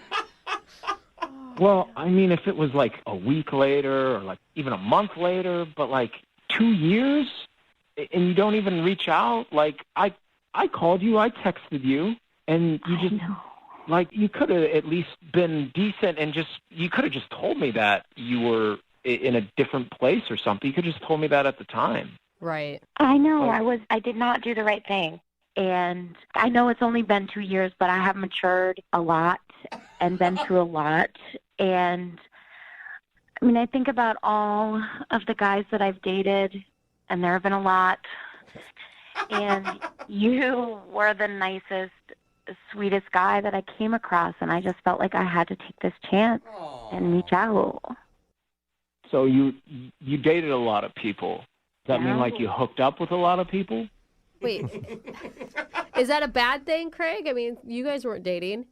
I don't know. Like somebody goes out, they start dating a bunch of people, and then they just want to go through the cycle again. Like I don't want to just be somebody that just gets used and disregarded. You don't want to be like a booty call every 2 years? 2-year booty call? Yeah. If it helps, it's been over a year since I've dated. And Craig, I mean, you got to give her credit. She admits that she handled the situation wrong. Mm-hmm. She didn't try to like play you and bring you down a path and then dump you. Like, you got to have some respect for her there. I mean, I know it sucks to be ghosted, but she's owning up to it. Yeah, like, is there a problem? Are you seeing somebody else, or? I mean, honestly, no, I'm not seeing anybody. I was dating somebody for a little bit, but we broke up a couple of months ago, so like, I'd be interested in catching up and seeing what's been going on, over this last year with you. Oh, you would? Good. That's good. Okay, well, Craig, I'll officially ask then, would you go on a second date with Nova? We will pay for it. Just the date. Yeah. Just the date. Yay.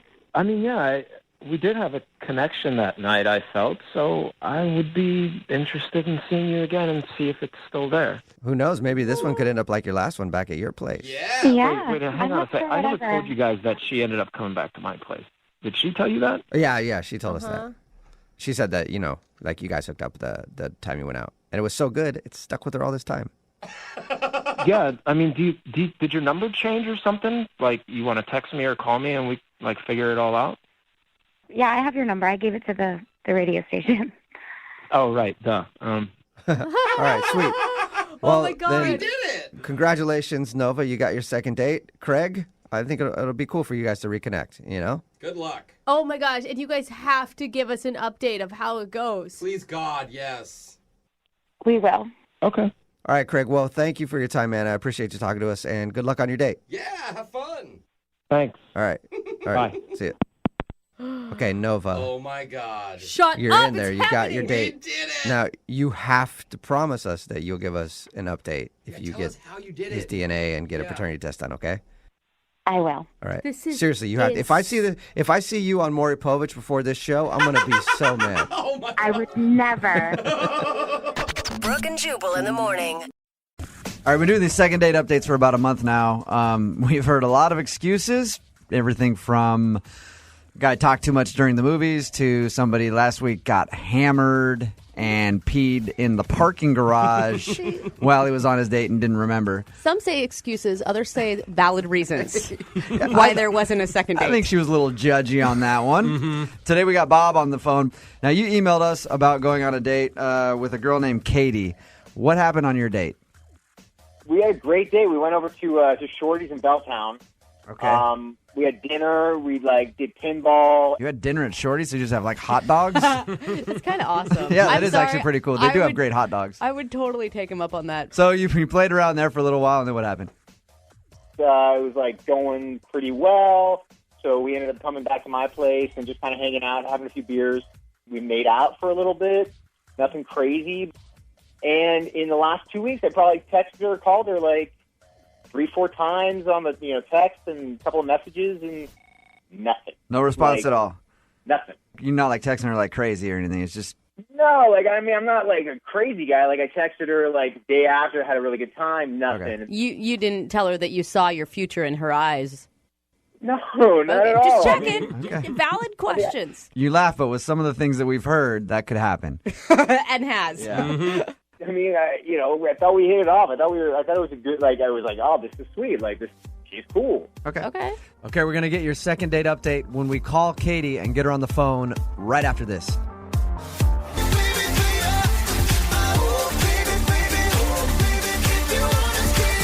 Moving 92.5. Brooke Brooke and Jubal in the mornings. Second date update. Not a whole lot of drama so far on the second date update. This one's pretty straightforward. Bob went out with a girl named Katie. They had a fun time, made out, and she just hasn't called him back. He's tried to get a hold of her 3 or 4 times, so we're going to call her. How many times has a girl not called you back in your life? Well, I mean, there's been plenty of times that a girl hasn't called me back, but I was almost expecting it. You know, like But I knew I messed up. The next time you're asked that question, Bob, you answer it in third person. You say, "Bob always gets a call back." Okay? Let me just help you out with that. I'll try that one.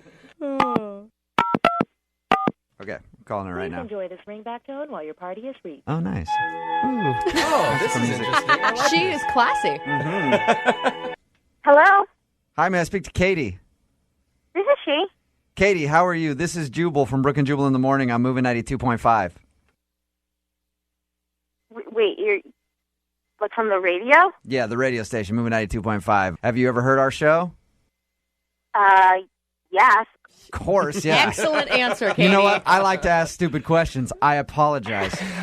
I'm calling because we have a mutual friend, you and I. His name is Bob, and you went out on a date with him to Shorty's? That's true. We did. Okay. You haven't called him back, and, you know, I thought I'd call on his behalf to ask you why you're not returning his phone calls or texts when he thought you guys had a great date. I don't know if I should just share this with the whole world. I don't know. Well, I think you should share it with us. You- And I think Bob would be okay with you sharing it with us. You have nothing to lose. It's not like you wanted to call Bob back. I mean, okay. Okay. So, the actual date part of the date was really fun. That's why I agreed to, go back to his place. Right. But, he told me at dinner that, one of his hobbies was that he was into, the shooting range, which is, not my thing. It's not something I do. But we got back to his place, and he, wanted to, show me his guns. And I was like, well... He meant literally, right? I mean, yes, his actual, the weapons, I mean, but it wasn't that he had one. He had, 6. Okay, Wow. So he's stockpiling in his place. He's getting He's ready a for militia. he's getting ready for the end of days. Is that what you're saying? Right. I mean, it was a little creepy. Why do you need 6 guns? Who needs 6 guns? Katie, did he have any dead animals on the wall or? No, he didn't have any dead animals. But we go into the other room, and there's this Japanese or Chinese swords and weapons, and he even had those ninja stars, those things that they throw at. Did you see Kill Bill the movie? They throw those ninja stars throws on the wall, and I'm like, what kind of person, has so much interest in violence? I don't know. It was just a Hey, little... Katie, hang on. Bob's on the phone with us, actually. Bob, Yeah. should we be scared of you? Wait, he's on the phone? He's on the phone? Yeah, he's right here. Bob, say hi to Katie. Hi, Katie. Hi. So apparently you scared Katie with, I don't know if you're getting ready for a zombie apocalypse or what. I mean, my dad was a big hunter when I was growing up. We always went hunting and did a lot of target shooting and stuff like that. Bob, your dad doesn't hunt with ninja stars. Yeah. You guys... I grew up with Bruce Lee. I love Bruce Lee movies. It was just something that I did. I did martial arts when I was a kid. I did Taekwondo and karate, and I did judo. I picture you still dancing around your apartment right now in a black tights, cutting up watermelons. You seemed really cool, and we had such a good conversation. It's just that, when we got back there, and there were just all these weapons on the wall, and you were like, hey, you want to see me again? I mean, I can't say no. What if you come after me with one of those swords? He's actually holding a samurai sword. You want to go out again? It'd be in your best interest to say yes. I mean, it was just a little surreal, that's all. How about this, Katie and Bob? We'll pay for you guys to go out on a second date if you'd like to. And you can go explain to her in person, Bob, that you're not some lunatic. Just don't take her to a shooting range. Yeah, we'll pay for you guys to go out on a second date. Do you guys want to go out again? I mean, I had a really good time on the date, and I guess I can understand, Katie, you kind of freaking out about the guns, and maybe I was a little like overly enthusiastic about them. Just kind of like I'm walking around with ninja stars in my pocket. Like I have it on display. It's in my house. If there's something cool, so if it's not like a huge deal to you, I'm like, I'd love to go out on another date. As like weird as it is, I'm actually totally flattered that you like set up this whole radio thing. Oh, nice. You guys will go out again on a second date. We'll pay for it. Yeah, definitely. All Bob right. has guns and a heart. Bob, Yes. whatever you do, don't bring your own cutlery to the restaurant, all right? Brooke and Jubal in the morning. Really interested to hear what happened in today's second date update because Wade, who is on the phone with us, he wants us to call a girl named Miley. They went out on a date, and after their date, he got 2 texts from her. One text said, "You're awesome. I totally want to see you again." And then a few days later, he got a text, and I'm paraphrasing, but he got a text that said, "You're disgusting, and I never want to see you again in my life." A few days later. Wow. And he hadn't hung out with her any time between those texts. What? So it went from, "Yeah, I want to see you," to "You're disgusting," without them even seeing each other. Wade, what's up, man? How are you? I am not good, and I'm really confused. That's understandable. I'd be confused, too, if somebody was like, "Hey, I really want to see you again," and then the next day they're like, "You're a disgusting pig, and I hate you." Right? I mean, it makes no sense to me whatsoever, and I'm kind of glad that somebody is trying to help me figure this out because it's driving me crazy. Maybe she's just crazy and she's playing like hard to get. That is messed up way to play hard to get. So how do you go from a girl wanting to go out with you to a girl calling you disgusting in the matter of just a couple days without you doing anything? I have no idea. She must have Googled me or something. You know, maybe she looked at my Facebook, but I don't really do Facebook very much. So If she looked at your Facebook, is there something on there that would be disgusting? No, there's nothing disgusting on there. You're not married or anything, right? Absolutely not. I am a single guy, single, ready to mingle. All right, well, maybe it's something that you did on the date. How did the date go? Was everything cool?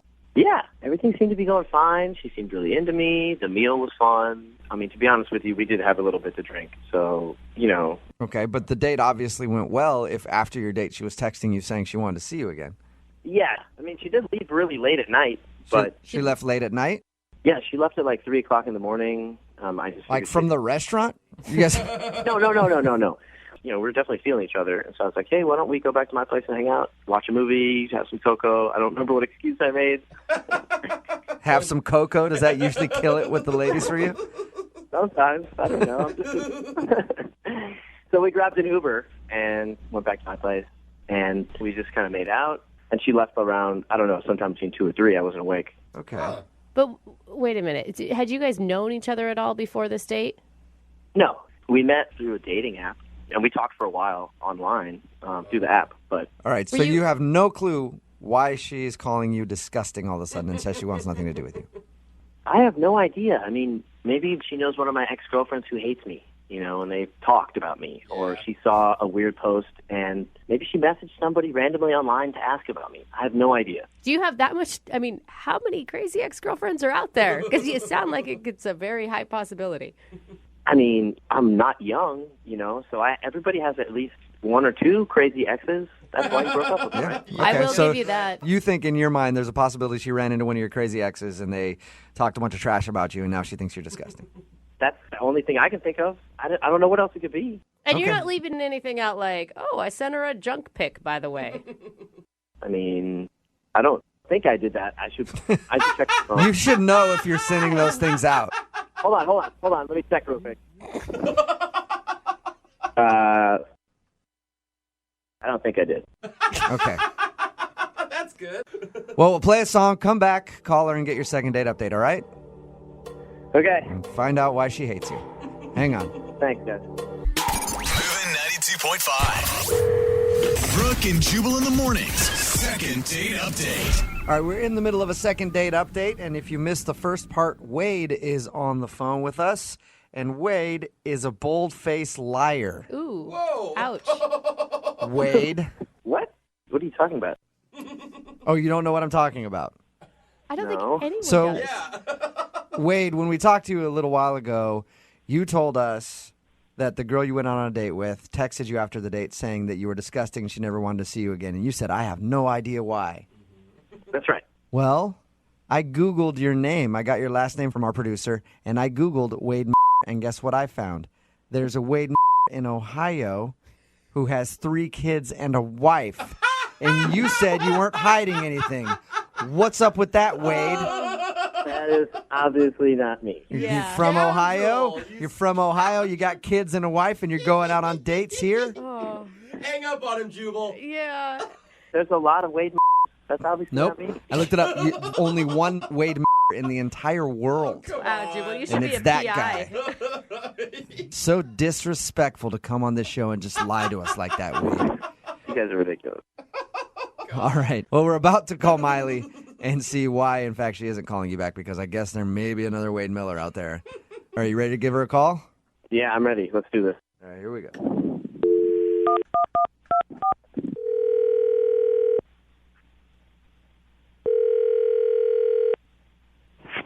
Hello, Hi, can I speak to Miley, please? this is Miley. Hey, Miley, how are you? This is Jubal from Brooke and Jubal in the Morning. Okay. Do you know who I am? No. Should I?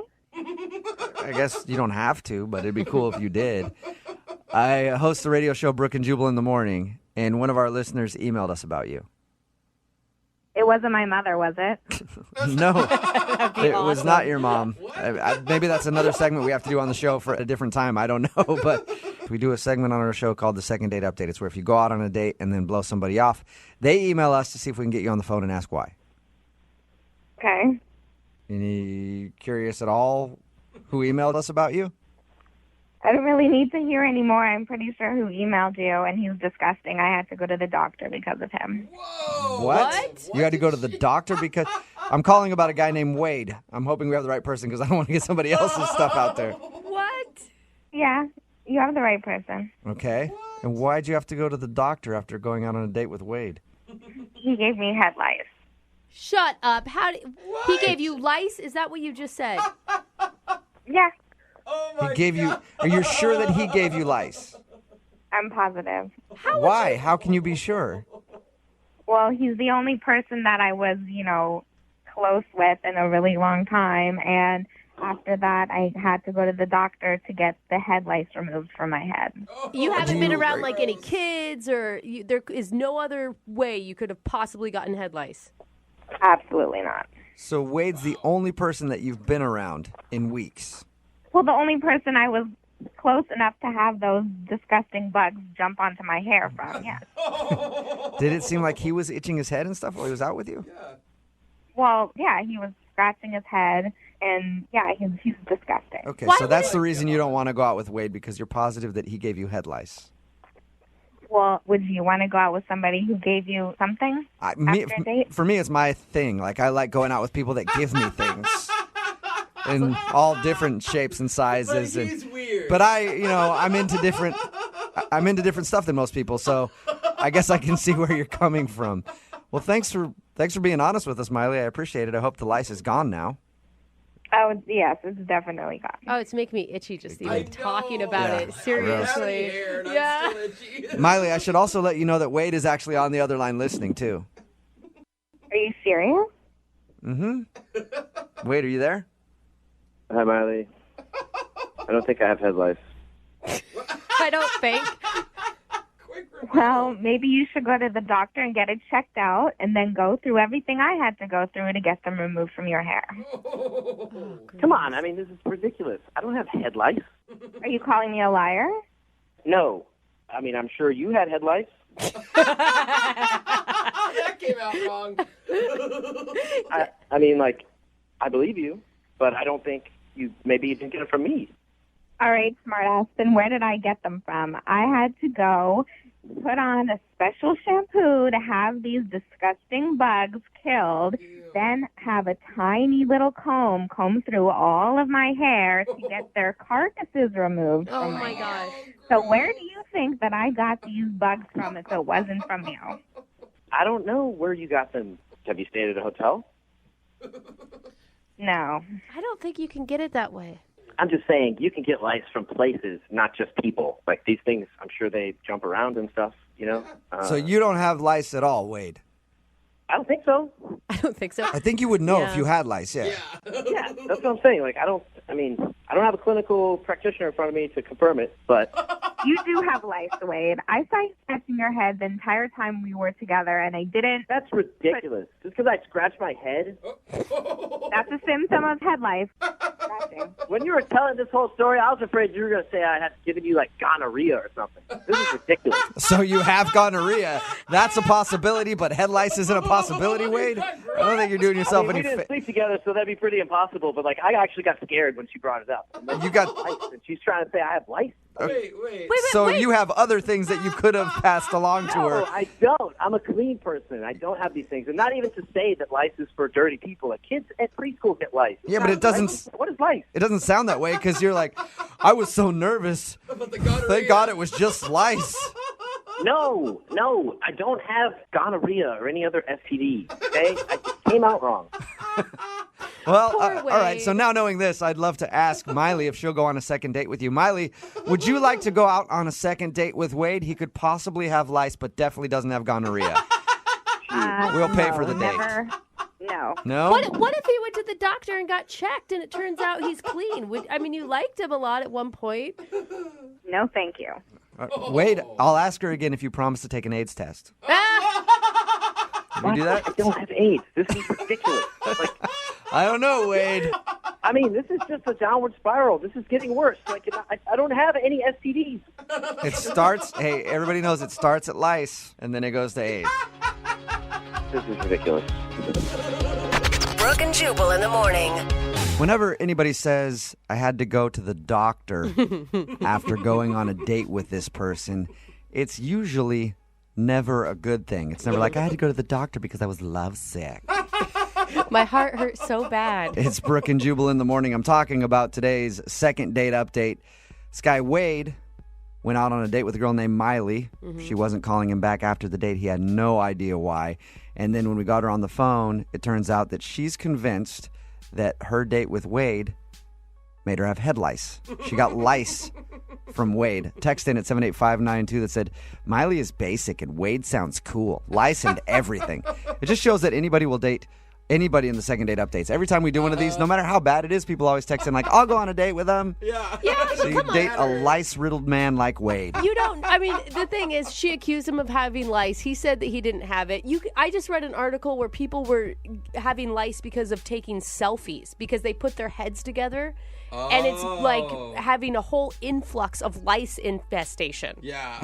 So who knows? She could have got it from anywhere. I'd go out with him, too. She's like, you were scratching your head the whole time. I feel like he just scratched his head once. And she's like, oh, my God, that was it. She got it's lice totally somewhere. Maybe not from him, yeah. And she's looking back on the date like, oh, my God, that guy was scratching his head the whole time, even if he wasn't. Somebody else texted in at 78592. Could be worse. Could have been crabs. Mm-hmm. I will say, very true. It was a little suspect when Wade was like, well, I thought she was going to say gonorrhea. Yeah, that was the weird thing. Didn't.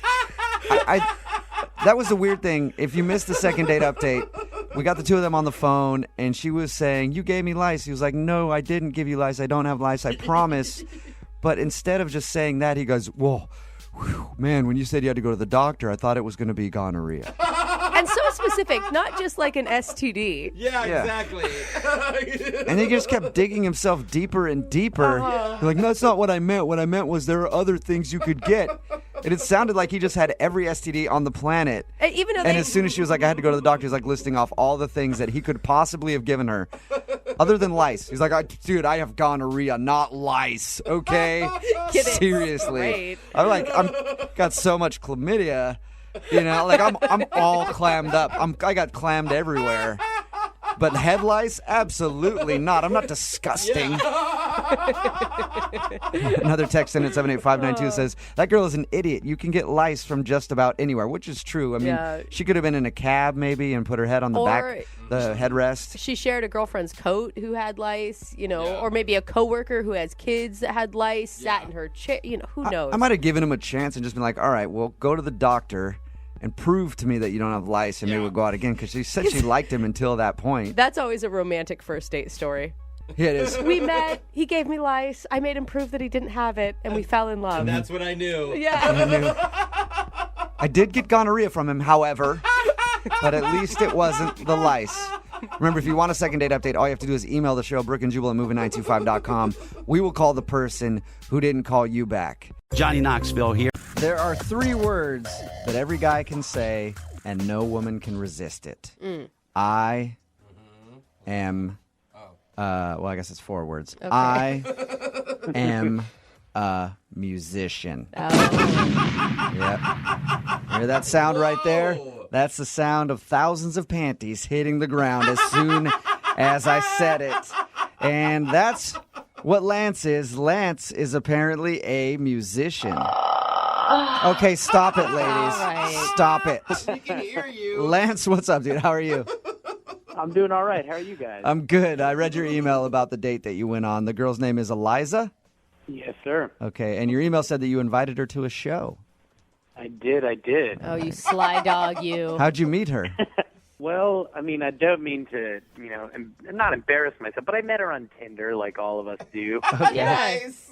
Is your Tinder profile pic you playing a guitar? Not a guitar, but a banjo. Oh, you switch it up, bro. So even worse, you're like hipster dude, aren't you? Hey, man, if I got a couple of plaids in my closet, it's not my fault. All right. So you met her on Tinder, and you guys started talking on Tinder. How long before you guys actually went out? It was a couple of days because we started talking, and first I was really attracted to her because she's so her picture is very beautiful. Mm-hmm. So I invited her to a show because usually that's a great way to kind of start off a good old date, God, I wish I could sing or play an instrument, man. I would constantly be like, yeah, come check out my show. Oh, hey, yeah. Exactly. Well, I mean, it's easier that way because it's something I'm comfortable doing, instead of acting trying to make conversation. At least I can do something that, I'm passionate about. But how much time do you have at a show to actually get to know someone and go on a date with them? I feel like that's just you inviting her to show off. Yeah, right? Usually before my set, basically we got a drink before I went on. Okay. And we got to talking because it's the lull before the show actually happens. So we had some time to get to know each other. After you were done with the drink before you went to perform, did you say, Daddy's got to work, I'll be right back? And maybe I should use that next Yeah. time. Do not. Oh, gosh, do not. So did she seem into you when you guys met, the first meeting at the bar? Yeah, it was great. I mean, you've always got that awkward internet meeting sort of thing where you're like, is it you? Oh, there you go. And hey, number one, she is gorgeous. She has an amazing body, which, that's my type. Yeah. But even more than that, we had a good time and we laughed a bunch. And she had this really adorable laugh. I was really into it. We had some jokes and told some basic stories. And then I had to go play my set. Mm-hmm. Not too long of a time, 45 minutes, an hour. Okay. Was she there after? Did she stay after, or did she hate your music and leave? No, she stayed. Hey, man. I try to keep it, I'm not too experimental, so, music's all right.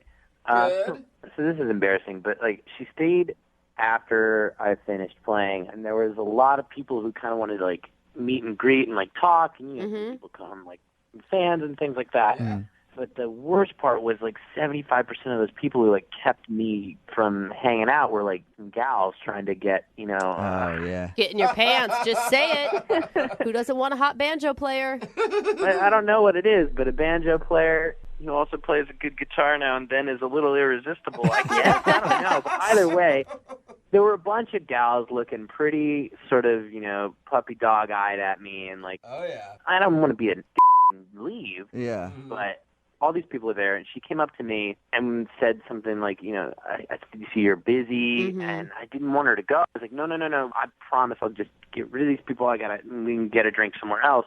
And at that moment, this gal came up to me and just handed me her phone number. Uh-oh. And Eliza was like, you know what, you're busy, I gotta go. And she left. Did you say anything about the phone number, or did you throw it down in front of her and be like, oh, No. God, I hate I this? will not take this. You can't do that. You can't be like, hey, I sounded like I had my foot in my mouth the whole time. Mhm. It's it's not what you think. But didn't you expect this? I mean, I assume that this happens at the end of every show. Well, it happens, sure, but this night just seemed to be a lot of people flooding me, and it just was the perfect storm, Oh, great. It's like the one night you invite a girl to come watch you perform, every single girl that wants to hook up with you after the show is in attendance. Yeah, I mean, I guess some people would think that's a great problem to have, but in my case, it was a really not so great thing. I will say, I mean, I think musicians are hot and everything, and especially for one-night stands. But if I was looking for a relationship with a person, I would be tentative. I mean, you guys have a stereotype of not being super faithful, and there's a reason for it. Totally. I totally get that. But really, that's not my vibe. I want to meet someone that's like, we can have a really cool thing together and like have a relationship. And I know there's like the stereotype of like the rock star who's knocking boots with everyone in the audience. But I wanted to kind of introduce her to the stuff that I'm really passionate about. And like maybe that would lead into something else. So you want to tell her that the only boots you want to knock are hers. Hey, man, there's a song in that, Hey, maybe you should write it. I want your boots. After she left, after you were getting swarmed by people, how long has it been since you talked to her? It's been like 3 days. And I feel like a total loser, but I'll be honest with you guys. I've been texting her like every day, trying to kind of tell her that I'm still into this, but I haven't heard back from her. And what do you say in your text messages? Are you apologetic or? Yeah, I mean, I told her that I know what it looked like, but it's not that. Mm-hmm. I'm trying to like make jokes, and then I'm just telling her that like the time we had before I played the set was really awesome, and I'd like to get to know her better. Okay. Well, we'll play a song, come back, call her, and get your second date update. All right? Okay. All right, man. Hold on. Moving 92.5. Brooke and Jubal in the mornings. Second date update. Right in the middle of a second date update, and that is the sultry sound of Spanish guitar. Why am I playing that? Because Lance is on the phone with us, and Lance wants to do a second date update today. He's a musician. He met a girl named Eliza on Tinder and invited her to come check out his show. Mm-hmm. She went, and then after, he was bombarded with sexy ladies who wanted a piece of Lance, and he wasn't able to hang out with Eliza, so she said, hey, I gotta go, maybe we can hang out again, and she hasn't answered any of his phone calls. He thinks that's the reason why, because after his set, he was really busy talking to fans, most of whom were female, and it might have turned her off. All right, Lance, are you ready to give her a call? I totally am, yes. And that one fan that gave you her phone number while your date was standing there, you didn't call that girl too, right? No, I didn't do that. Make sure. Yet. If this doesn't work out for you, you might have to give her a call. Okay. All right. That's a yes from him. At least hopefully I can clear this all up, and apologize. I feel terrible. Yeah. Right. Okay, I'm going to dial her phone number right now and get her on the phone and find out if that is the problem.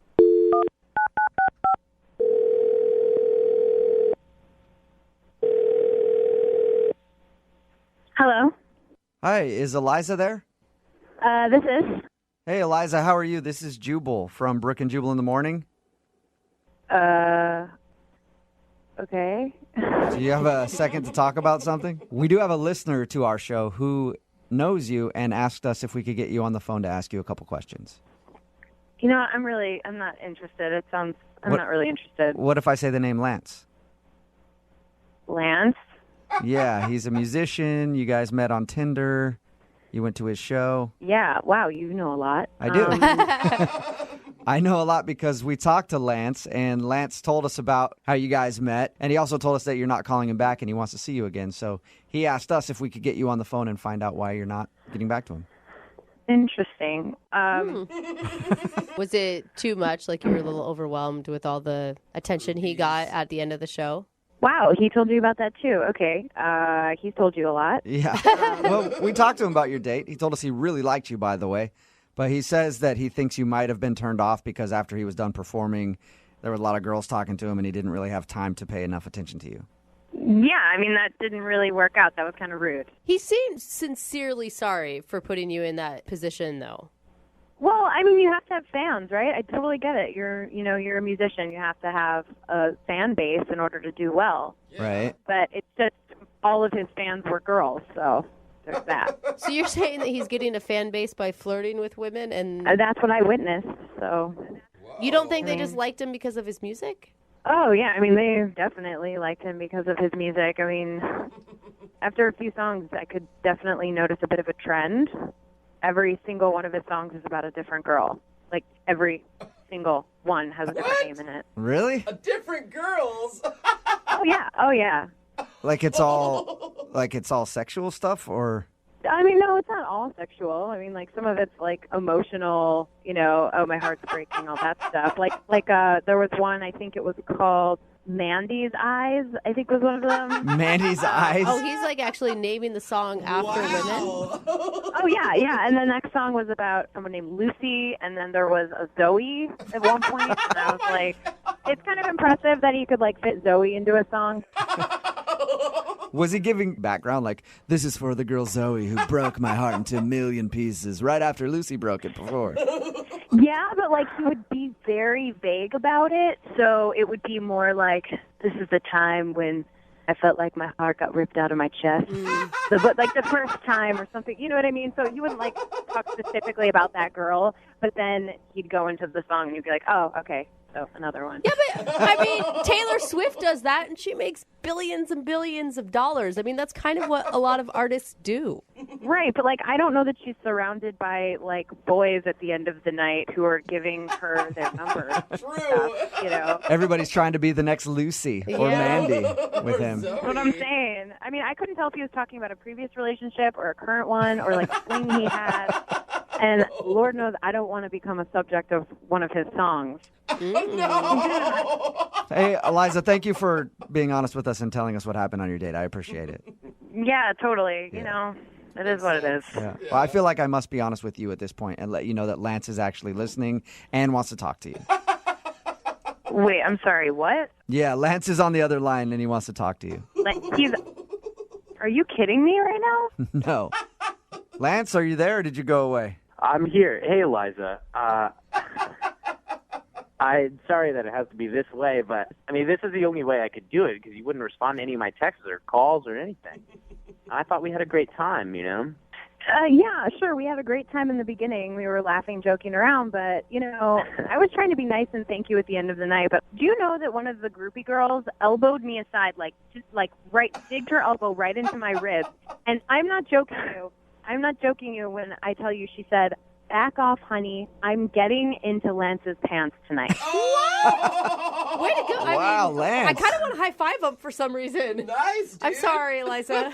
Well, that doesn't, okay, number one, doesn't happen very often like that. It just seemed like a perfect storm. And two, I didn't get into anybody's pants that night. I went and had a milkshake by myself, and then I went home. Oh, a typical artist, something an artist would say. I mean, that's fine. Good for you. I'm not, you could have got laid probably like 50 times that night if you wanted to. So it's not. If I wanted to, but I didn't. I really thought we had a great time before, and I'm sorry that it had to happen that way. And I know it looked really terrible. I know that it looked really stupid, and like I can only imagine that you felt, how you felt, and you left. But I just wanted to have another chance and show you that, like, A, that's not what happens all the time, and like, two, like, I think we could have something cool and special, and I'd just like another chance.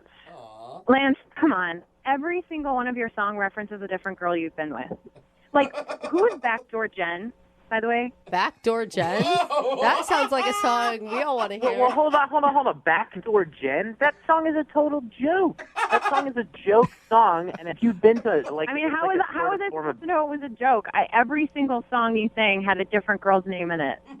Every single one. It wasn't just the groupie situation that turned me off. That was the icing on the cake. It was the song. I just don't want to be another notch in your belt. I respect myself more. I don't want you to be another notch on my belt. I want to get to know who you are. I want to have a good time with you. Eliza, how could you not believe him? And all of his actions back up what he's saying.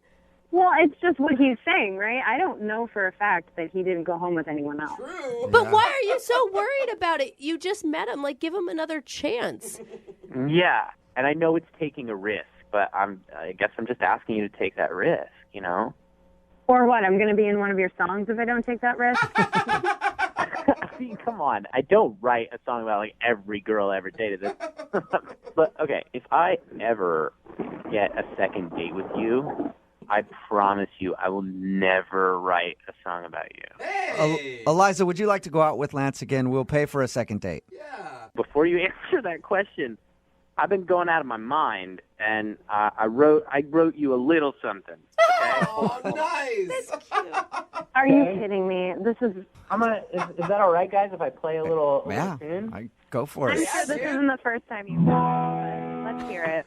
Oh, Elijah, with flowers, I'd like to surprise you. And I've been longing so long that I just wrote you a song, man. I kind of like it, Eliza. Oh, Elijah, and I don't mean to be a shyster. All right. But them other gals, they crumble down my Eliza. Wow. Eliza, To say yes. I'm like, that is adorable. will you want to date him. go out with him again? That wasn't a bad song about you. It was just saying that he wants to go out again. Yeah, he misses you. Come on. I promise I will never play it ever again. Say yes.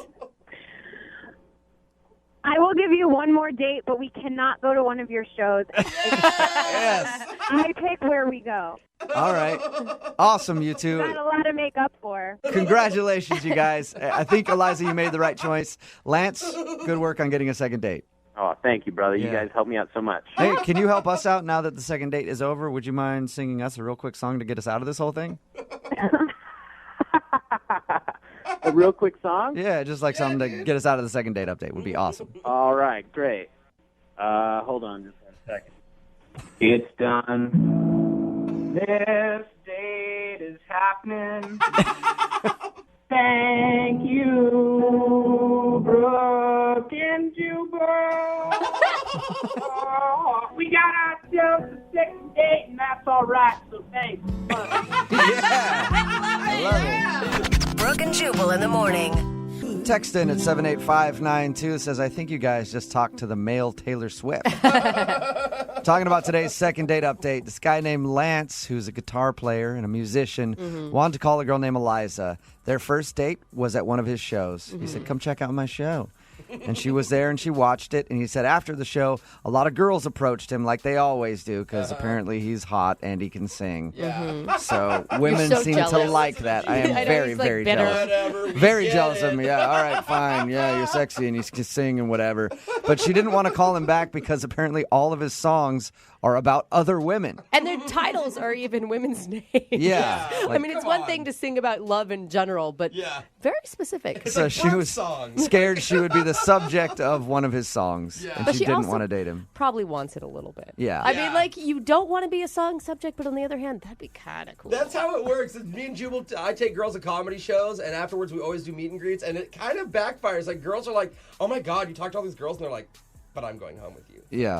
Like, they like that. Or they're like, I hope you never write a joke about me when you date them. And they're like, so did you talk about me on stage? Yeah, right?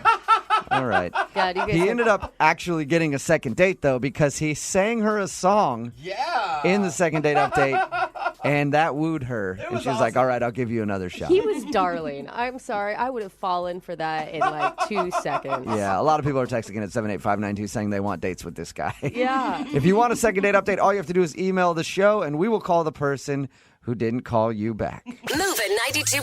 A lot of bad things can happen in the park. Trust me, I'm there all the time. Pants on? And there's a lot or- of bad stuff going on every time that I'm there. And that's why I think Jim messed up his first date with a girl named Rebecca that he wants to call today for a second date update because he took her on a date to a park and then things got out of control. How you doing, Jim? I'm doing okay, guys. How are you doing? Doing pretty good, man. Just to clarify, this isn't a park at like 2 a.m. This is just a normal midday park Yeah, experience. just a normal midday meetup in a cute city park, you know. Okay. Yeah, see, it still sounds creepy to me, no matter what. Well, when you meet someone online on Tinder or whatever, sometimes meeting in a public place feels safer and more low key to get to know somebody before you like go have a drink or hang out or whatever. Yeah, what a coffee shop, though. Not like, hey, as you said Tinder. I met you on Tinder. Meet me in the park. I'll be dressed up as a shrub watching you the whole time.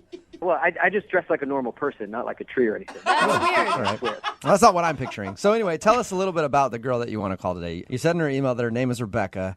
Yeah, so she was, I got there a little early, and I saw her coming towards the park, and, like, she was even cuter in person, and So I was a little nervous, I'll admit it, but we met up and we talked a little bit.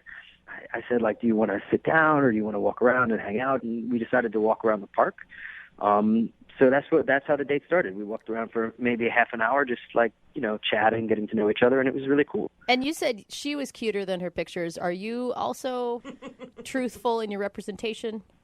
Yes, I am not one of those people that have like, a Chris Hemsworth photo on my Tinder profile. It's me. I look like my picture. Yeah. So what'd you guys do while you were walking around the park? Because that sounds really boring. I mean, they had to have conversation or something. Yeah, it was a good conversation. We just, chatted up about hobbies, like what kind of stuff that we're into. And the cool thing about her is she's like a real adrenaline junkie. She's like really into like almost extreme sports, like skydiving and bungee jumping. She talked about all kinds like free climbing, stuff like that. Yeah. Is that when you shot in with like, hey, what about having sex in the park in broad daylight? God. You like doing crazy things. Let's do something crazy right now, you little adrenaline junkie. You never know what might work. Maybe next time I'll try that. Yeah, you should have tried that. So you like the fact that she's a risk taker and likes to do all that kind of stuff. I'm guessing you're into that too. Yeah, I thought it was cool. I mean, I've never done any of those things. I'm more of like a low key, like just like sit by a fire and drink a beer, hang out kind of outdoorsman. But yeah, I would be down for it. But I thought it was impressive, like that she's into that and obviously, athletic and sporty. And I thought it was cool. You weren't intimidated at all by that? I wasn't intimidated, but it made me feel a little boring. Do you know what I mean? Like, because I couldn't really match her with my experiences. But one thing that I do have going on that I'm pretty proud of that a lot of guys don't is that I'm a pretty good artist. Like I work sort of semi-professionally doing illustration and stuff. Oh, cool. That's awesome. And I had some drawings in my bag and I was like, oh, well, she's into this cool thing and maybe she would think it would be cool if I showed her some of my art. So that was sort of my, like, try to match her with impressiveness move. Was she impressed by your art or did she laugh at it and tell you it was terrible? No, she didn't laugh at it. I mean, it's hard to tell. It's not like doodling. Like I went to school, like I'm a pretty good drawer, and I was showing her a bunch of pencil drawings that I had done that she seemed into, and I was a little nervous. And if you wanted to say, like, is there anything that happened that maybe made the date go a little bit of south? I did. I was like, yeah, like I really like sketching people. Like I could sketch you sometime. And she was like, no, that's okay. Yeah. Did it creep her out, you think? Well, yeah, because suddenly I was like, oh my God, she thought I meant like nudes, like figure drawing, like nude sketches, which is not what I meant at all. Like I do these little like 5-minute quick sketches of like people. Yeah, I feel like if you showed her your stuff and it was pretty good and it wasn't nude drawings, that'd be jumping to a conclusion to be like, this guy's just a pervert and wants to sketch me nude. I don't know. I mean, I immediately was like, oh no, I didn't mean anything weird by that. Like, you might have seen like on TV nude drawing, but that's not what I was talking about. It would just be like, it'd take like 5 minutes and we could do it like right here in this like cool place in the park. And did she laugh at all? I mean, it sounds like an opportunity to have like a good chuckle about an awkward moment. Yeah, she didn't laugh so much. Okay. What did she do when you told her that you she could? was just like, no, that's cool. That's okay. It's kind of how it went, and I was like, oh, okay, that's awkward. All right. So is that why you think she's not calling you back, because you offered to sketch her? I mean, that's the only thing. I thought we sort of hit it off, and we walked around a little bit more after that, and then she was like, oh, I got to go, and I was like, oh, do you want to get a drink? And she was like, no, I have to go, and I was like, it's not. This didn't get weird about the sketching thing, right? And she was like, no, I just have an appointment, and then she left. That's when you should have whipped out your papers and been like, let me sketch you a drink before you leave. That's a good move, I think.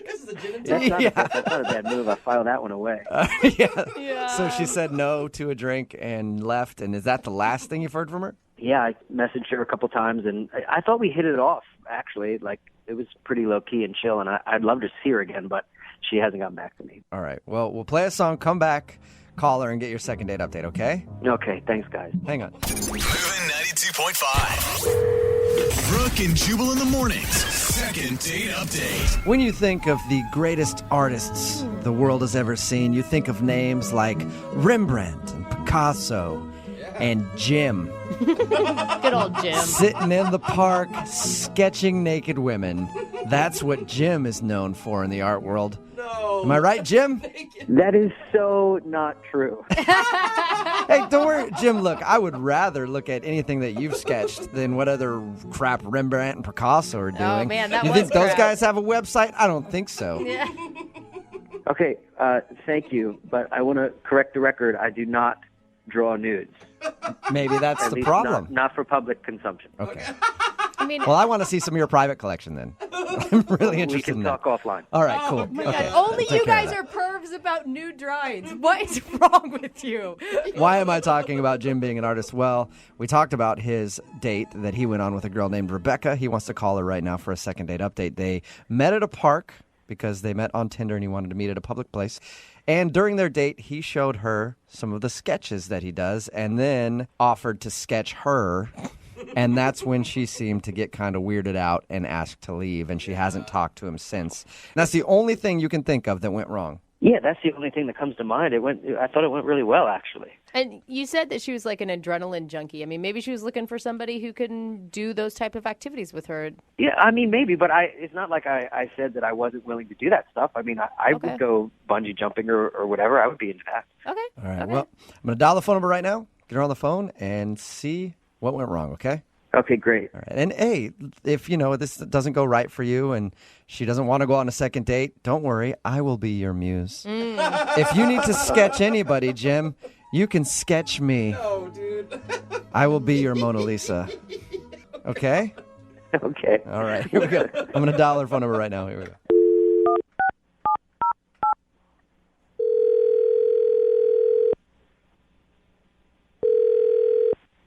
Hello.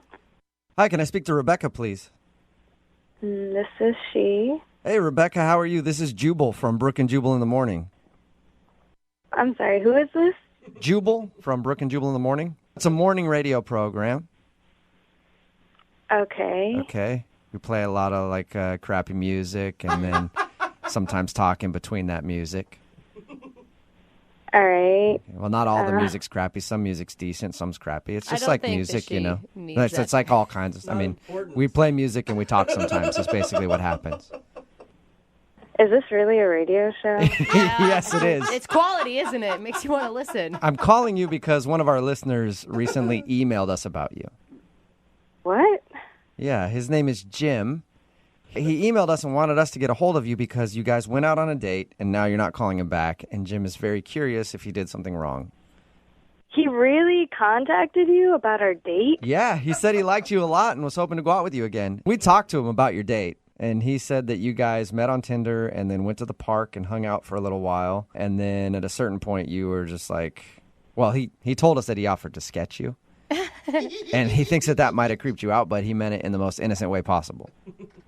Yeah, well, that's the thing. He already did sketch me. What? What? What do you What mean? do you mean? I mean, he had several pictures, and they were all in, different scenarios, but it was me.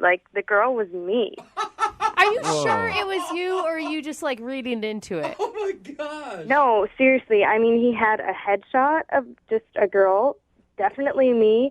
There was a girl riding a bike, a girl crying. Crying? And, the creepiest one, there was a girl at a dinner table with a guy, and I was the girl, and he was the guy. Wow. And that's the creepiest one. I would think the crying one would be even creepier. He never said that it was me, but, I mean, it looked exactly like me. Did you ask him? I mean, did you confront him? No, you don't confront someone like that. Yeah, no. I would have done the same thing. I would have just been like, all right, well, look at that. Look at the time. Jeez, time flies, huh?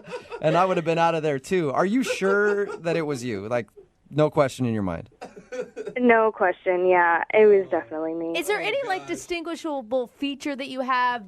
Yeah, I have freckles, and he drew the freckles on the girl's face and everything. It was creepy. I thought it was really creepy him asking to sketch you in the first place. And then actually showing you pictures that look like you is way worse. Oh, come on. Give this guy a break. Obviously he's nervous and he didn't go about it the right way, but he's probably just trying to impress you. In a park? With sketches of me? He sounded well-intentioned. Yeah. Yeah, the whole thing was just way too creepy for me, and I couldn't handle it. That's understandable. You know what else is creepy, Rebecca? Jim is actually on the phone listening to this conversation and wants to talk to you right now. What? Yeah. I'm so sorry that you thought that was creepy. Oh, This just I'm isn't so normal. sorry. This is not normal.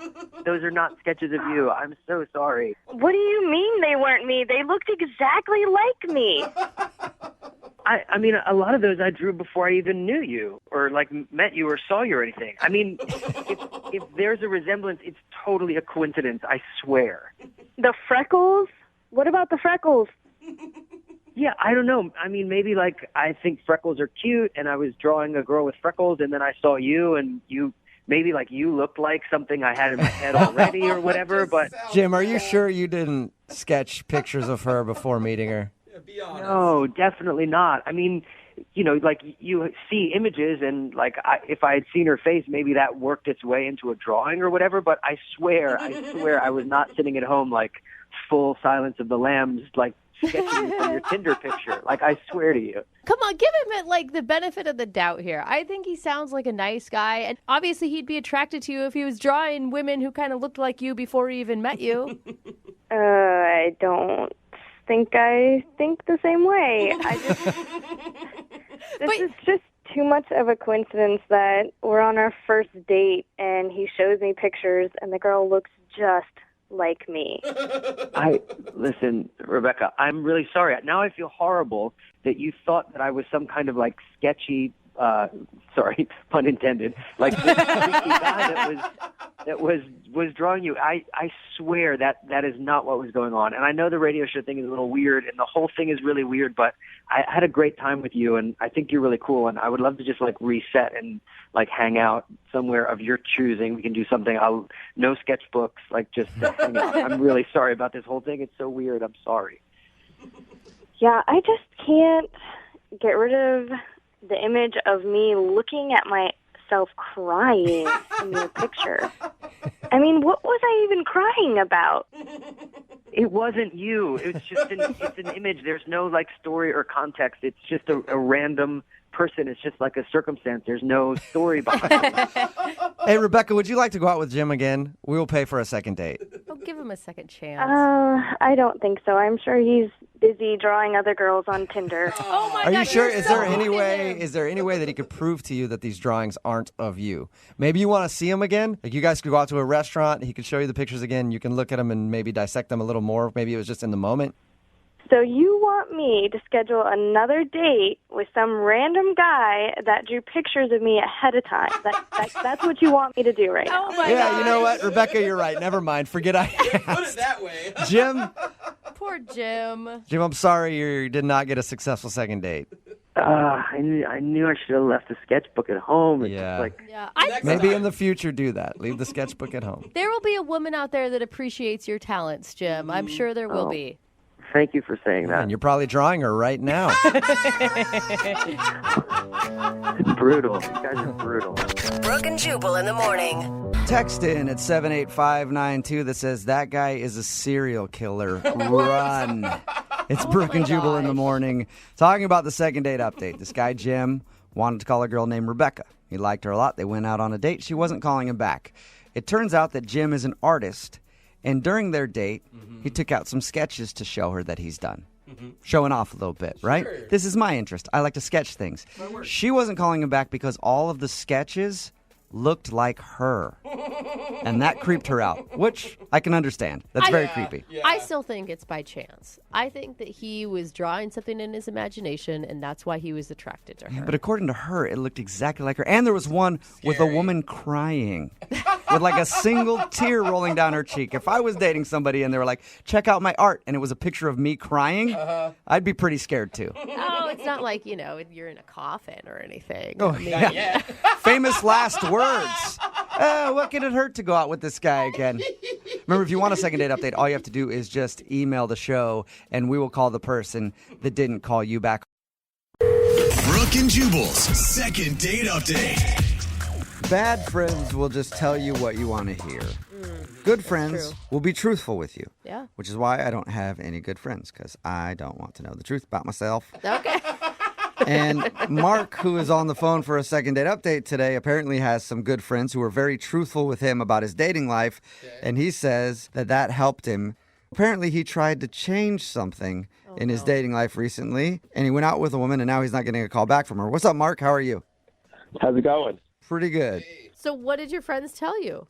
Well, I've been single for a while. I haven't really had like a serious girlfriend. And, they told me I tend to kind of talk about myself a little too much and dominate the conversation. I feel that already. Right. Well, thanks. Yeah, stop talking about yourself. Yeah. I know we're asking you questions about yourself, but whatever. Yeah, I'm still too self-centered even on this show. Right. What did they say to do to fix it? Well, they thought that if I made a little brochure, I could hand the girl when I meet her, and then she could kind of read it with some bullet points about me that would take the pressure off. Were they serious about that? That's kind of funny. They were. So, my name's Mark, so I made it, it's called Mark in a Minute.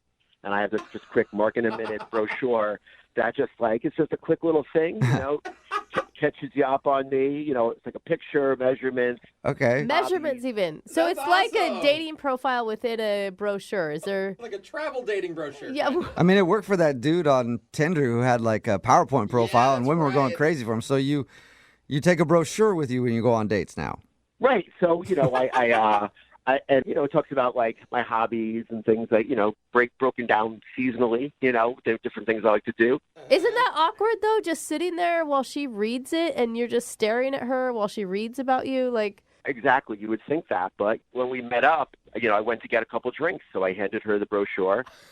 And so she could kind of read it while I was getting drinks. Oh, that's nice. So you're not sitting across the table while she reads the brochure of Mark. Yeah. Right. No, we're using our time wisely here, Wait, nice. What was her reaction when you handed her a brochure, oh Mark? I think she found it very helpful. She didn't seem weirded out at all. She liked it. And then, we were able to focus more on her as we were talking and stuff, because that I really did feel like it relieved the pressure. I think more people should do that on dates. Wow. You could have given her a brochure. She could have given you a brochure. No need to even be there over half an hour, and then you could go do whatever else you have to do. Like, Make dating so much more streamlined. It says here you're vegan. I can't. I'm sorry. Glad we did this right away, though. What's her name, by the way? Her name's Elizabeth. Okay, can I just step in and say I think this is a horrible idea, and apparently I'm the only one? Really? Yes, I think it's cheesy. Like, why wouldn't you, if you talk too much about yourself, your friend should have just told you, hey, Mark, shut up and ask some questions about the person you're out with. Well, that's easier said than done. Like, I've tried doing that, but I have trouble holding back. Like, I want to talk about what's up in my life. So, So you just can't hold back from talking about yourself. Okay. And how did the date go other than your brochure? Was it good? Well, I thought it went really well. We were hitting it off, and she was laughing at my jokes, and she was talking about her life. But then she had to meet up with a friend, so it didn't, it kind of got cut short a little bit. Did you believe that, Mark? Did you believe that she really needed to meet I did, and she took the brochure with her, I will say. Yeah, because I'm telling you, she's going to show that to all her friends, because that is ridiculous. No, or maybe she wants to make one up, and she's just going to copy my work. I don't think so, Mark. I just don't. Huh. No, honestly, I think she took it because she was interested. And, she wanted to kind of look over it more when she got home. And, it has all my contact info in there, too. So I think that she was interested. Okay, but you haven't heard from her. No, I haven't. But, that's why I kind of need you guys to help out. And have you called her? I've texted her, and I haven't gotten any response. Okay. And what's your theory why she's not calling you back? Well, at one point, she did kind of use my brochure as a coaster, so maybe some of my info got kind of smudged. Okay, but she has your number because you texted her, so there goes that theory. Oh, Mark. Right, okay. Yeah, all right. Just trying to figure it out for you, Mark. It could just be that you're still not a very good listener and that you made the date too much about you. I mean, when you come with a brochure of yourself, it's not really making it less about you. I'm sorry, what were you saying? No, I'm serious. I am a good listener, I swear. I am. Okay. But the brochure really did make me, it made it easier for me to listen, and I know it was the right move. Okay. I was able to just get it out of the open right away, and then she was able to talk about herself. It was perfect. All right. Well, we'll see if she felt the same. We'll play a song, and then we'll come back and call her and get your second date update, all right? Okay, thank you. Yeah, man, hang on. Moving 92.5. Brooke and Jubal in the mornings. Second date update. Right in the middle of a second date update, and Mark is on the phone today. He wants us to call a girl named Elizabeth. Apparently, they met on an app, and they went out to a bar, and Mark actually presented her with a brochure about himself because his friends told him that they think he's not successful at dating because he talks about himself too much. The interesting thing is, we talked to Mark about his date, and I just realized we didn't really learn very much about her. We mostly learned about Mark. in that first segment. We know nothing about her. Yeah, Mark. That's true. Give us one thing about Elizabeth. What's her hair color? It's like a brown, or I mean, I guess it was like maybe a blondish brown. We don't Okay, even so know you her don't hair even really color. know her hair color. I guess kind of a dirty blonde kind. Okay, Okay. that is not. You're Well- not committing to a color even. Can't wait to get her on the phone and find out what went wrong in your date. And we never asked you. Did you actually explain why you gave her the brochure?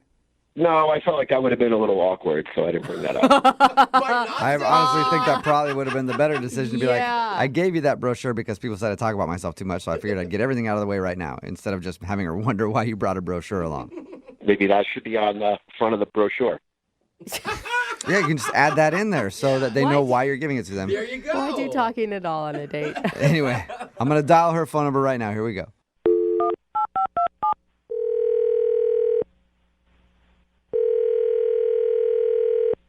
Hello? Hi, is this Elizabeth? It is. Hey, Elizabeth, how are you? This is Jubal from Brooke and Jubal in the Morning. It's a radio show. Hi. Hi. Have you ever heard of it before? Yeah. The radio, I mean, not the show, just radio in general. Have you heard a second date update before? I have heard a few, but only a few, like not all the time. Oh, cool. Well, you're about to be in one. Seriously? Yeah, we got an email from somebody about you. Oh boy. Okay. His name is Mark, and you might have a brochure from him laying around your house right now. Oh boy. Yeah, I do. Oh my God. That is the weirdest thing. I mean, I meet a lot of people on dating apps, and like some people are just special. Okay. And like different, you know? And so, yeah. Yeah, we talked to Mark, and he said that he's really upset that you're not calling him back. He did tell us how he showed up to your date with a brochure that was all about him. Yeah, what'd you think about the brochure? I thought it was very thoughtful, but also very strange. Okay, A yeah. little bit of both. Sure. You didn't like what you saw? There's a whole lot of information in there. I mean, like, I know that he likes to play soccer in the fall and then, like, board games in the winter. Fun.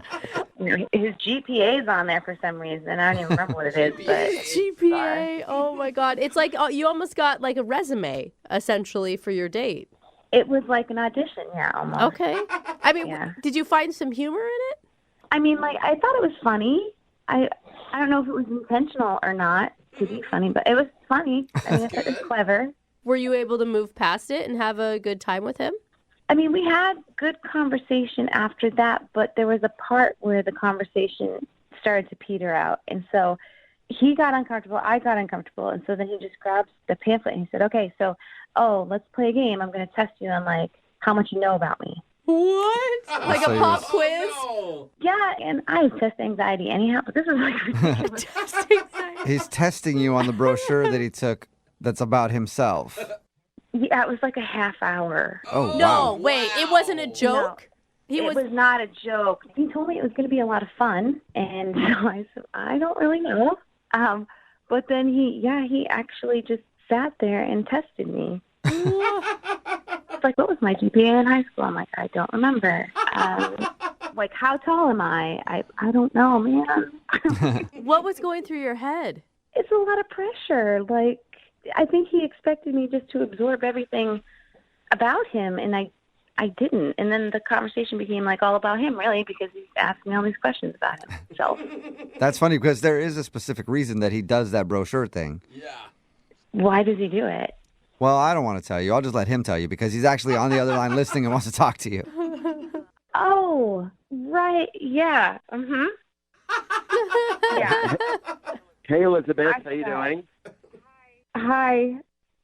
So you didn't like the brochure. That's what I'm getting out of this. No. That's... I'm sorry, Mark. I didn't know that you were going to be on the phone, so this is kind of like awkward for me right now. Right. I mean, I don't know what to tell you. Like, I made this brochure because my friends told me I just kind of talk about myself too much, and I just wanted the focus to be on you, you know? Okay. I hope but you when you understand. grab the pamphlet and test me on it, that's not getting to know me. And you didn't pass on the test. What? I mean, And that, I am totally, yeah, who would? but but that's okay. I mean, you probably had time to review it now, though, right? I mean, Mark, are you even listening to what she's saying? You didn't even hear her. I don't know what to say. I mean, so you didn't like the brochure. Is that what it was? Okay, I think you all can understand this is what I went through the whole date. Again, you said you made the brochure so that you could listen more to her, but you're not listening to her. You're not asking her any questions about how she feels. No, that's totally not true. Like, I asked her how she felt about the brochure, and I mean, I even asked her if she thought I changed the cover of it Okay. at one point. But you're still talking about you, sort of, Mark, when you're talking about your brochure. I mean, not really. Like, I'm asking her opinion. I want to get to know her thoughts about, About what she you. thinks about stuff. About you and your brochure. I mean, just in this circumstance, but, I do want to hear what she thinks. Mark, just to let you know for future reference, if you still want to carry around these pamphlets and you feel like testing your date, like don't go when they get a wrong answer. I mean, it's a lot of pressure. It's not like a game show. Bring your own buzzer with you so you don't do it with your mouth. Like, bring an actual buzzer with you. You buzzed her? How could you buzz her? Well, she got like everyone wrong. What do you want me to say? And to be fair, I did give you extra time, so. That is awfully nice of you, but I just have a hard time absorbing facts that I don't really care about. Oh. All right. Well, that's not meant to be mean. Really, it's not. I just don't care about your GPA, honestly. Yeah, right? Mark, I think you are better off dating yourself at this rate. Well, I mean, I've read the brochure already. I don't need it. It's not Oh, for my me. goodness. You've lived the brochure, Mark. Elizabeth, would you like to go on a second date with Mark? We will pay for it. I don't think that's well, I mean, you answer. You're very interesting and fun, but I just don't think that I'm as fun and interesting as you. So I'm going to say no. That was the kindest letdown you could have gotten, Mark. Very well said. So I guess that's a no. Yeah, I think so, Mark. Were you even paying attention? I understand she said no, but I just can't help but think that, my friend thought of this brochure idea. I mean, I kind of liked it, but it kind of feels like it backfired on me. I mean, do you think I should still be doing the brochure? Absolutely. No. Absolutely. No. I want to do more second date updates with you just to see how it goes. All right. Well, if you guys think it's a good idea, I'll keep doing it. Yep. Oh my God, Everybody is in agreement. Great idea. Keep it up, Mark. Good luck, man. Okay, thank you. Thank you. Brooke and Jubal in the morning. Text in at 78592 says, I would have left as soon as the buzzer sound started. 'Cause I'm on a date, not a game show. Yeah. It's Brooke and Jubal in the morning talking about today's second date update. If you missed it, Mark wanted to call Elizabeth. They went out, they met at a bar, and he actually made a brochure for himself to tell her everything about Mark, because apparently his friends told him that they think he's not really successful in the dating world because he talks about himself too much. So he made up a brochure to give to anybody that he goes out with so they can learn a little bit about him, and then that way he can just continue to focus on them, since now they've got all the facts about Mark right in the palm of their hand. And it didn't work very well because they ran out of a conversation at some point, and then he just started quizzing her on the brochure about himself. So once again, the conversation became him. It just dawned on me. Were his friends trolling him? Probably. Do you know what I mean? Like, they're like, oh my God, we told him to do a brochure and he went through with it. Yeah. Like, what was he thinking? I would think so. And then How does he have friends, by the way? apparently Everybody deserves friends, no Jose. idea. Apparently, when he was quizzing her, he started buzzing her when she'd give a wrong answer on the brochure. Apparently, she got every answer wrong. Yeah. Which was a big turnoff for him. Right, because she didn't know all about Mark, and Mark apparently wants everybody to know all about Mark all the time. Does anybody else in this room kind of want a copy of the brochure, though? I do. I really want to see it. I think the brochure thing could work if you made it funny. Like, I think if you didn't take it as seriously There as was he did, no it could actually humor in what he was doing. I know, though. he did it way too serious, is what I'm saying. Right. He was literally like a timeshare salesman. See, most people For himself. are just very intrigued with the brochure. Somebody texted in at 78592 and just says, I want to know what paper and print quality that of his is a good pamphlet he used. Was it Ooh. cardstock or trifold? I don't know. Glossy stuff. And we Yeah. didn't even ask, like black and white, or did he invest in color? And how much You know? is it to get a brochure? And what kind of graphic design artist did he use? Yeah. Did he do it himself or did he hire somebody Yeah. for that? Wow. That could be thousands of dollars by the time he's done. And they decided not to, well, she decided not to go out with him again. Yeah. They did not get a second date. So remember, if you want to do a second date update, you want to call the person who's not calling you back, all you have to do is email the show, and we will call them for you. Or send us a brochure of yourself. Yeah, send us a brochure, too, about the whole thing. Today's second date update is one of those days where you get an email in, and it's so interesting that you just want to find out what happened. We got an email into the show from a dude named Michael, and all it says is that he met a girl at the gym and tried to think of an interesting way to introduce himself, and it almost ended up in the hospital. Whoa. So I want to know what happened. What's up, Michael? How are you? Good. How you doing? I think you succeeded in the interesting category because everybody wants to know. Okay. Should I just tell you? Maybe tell us about the girl a little bit. What's her name? Her name is Brittany, and I met her at the gym. And had you seen her a couple times, or was this the first time running into her at the gym? No, I've seen her for a while, and she's incredibly beautiful. And I listen to you guys show a lot, and I know a lot of people are say that they're dating this beautiful girl and that, but I think that this girl is probably next level, beyond anything. Are you trying to brag right now, or are you just excited? I'm not trying to brag since she's not calling me back, obviously. Okay. Good point. All right, so had you tried to talk to her before the incident that almost put you in the hospital? No, I hadn't. The thing is, I've seen a lot of guys try to talk to her, walk up, try to whatever, and she's not rude, but just gets rid of them, is always just keeps herself to herself. Oh my God, you have been stalking this girl at the gym. I don't know if it's stalking. She's hard not to notice. And anyway, that's what I've seen. So I didn't want to be one of those guys. I didn't want to be just the next in line to strike out. Okay. So I was just trying to think of something I could do to ideally make her laugh, which seems like the best way to get a girl interested, Absolutely. Yeah. You're right on with that. So what'd you do? You fart on the treadmill next to her? No, what I did was she was on the treadmill, and while she was working out, I jumped on the treadmill and started running behind her. To her treadmill? Yeah, and I was like, oh, sorry, didn't see you there. Maybe you can go a little faster. That's great. That's not funny. That's dangerous. Yeah. Come on, loosen up. I'd be like, whoa, dude, this treadmill's not big enough for you to be right behind me. Yeah, and I would have to think scary for her as well. What the hell is this weirdo doing? That's funny. I thought it was really funny, but her first reaction was definitely a little scared. Yeah. And No. I kind of flipped around and turned backwards, so I got my back to her running, and I was just being funny. I thought, it was going to be cool, but our feet got tangled. Oh, no. And we both, went flying Oh, and totally bit it. Dude. Oh my gosh, Oh, it man. sounds so painful. What a fail. And you were able to still somehow score a date with her after this? Yeah. Well, that's the crazy part. So, she was super pissed, and I had to, talk to the gym supervisor. I got a warning, and, it was, pretty disastrous. But when I went outside, 15 minutes later, she was standing there, and she was kind of she was upset. She thought, she was I could have gotten hurt. And she was right. And I was like, I'm sorry about the way I did it, but I did it because I think you're really pretty, and I didn't know how else to talk to you. Aww. And, yeah.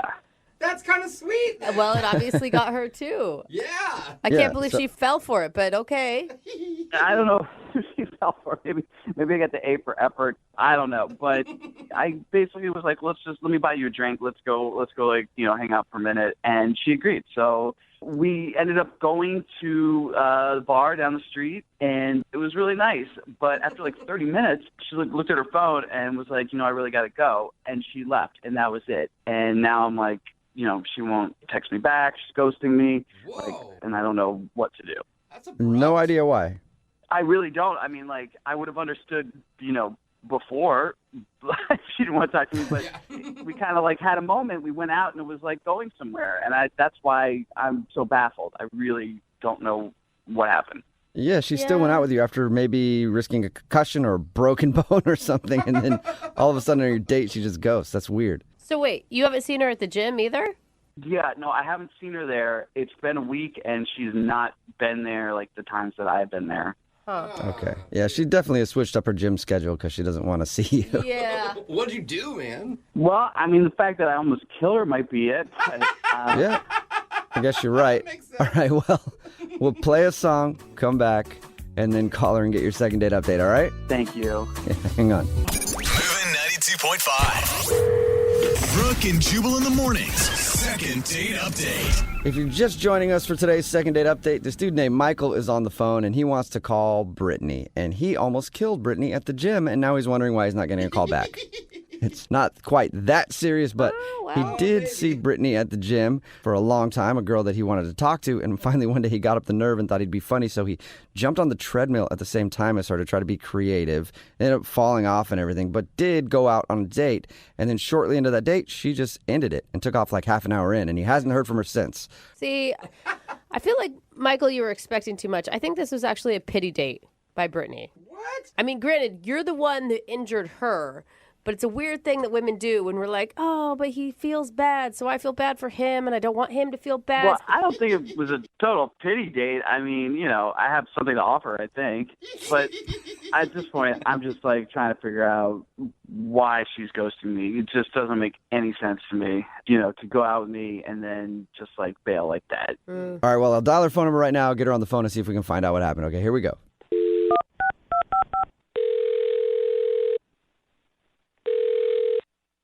Hello? Hi, can I speak to Brittany, please? Yeah, this is she. Hey, Brittany, how are you? This is Jubal from Brooke and Jubal in the morning. Okay.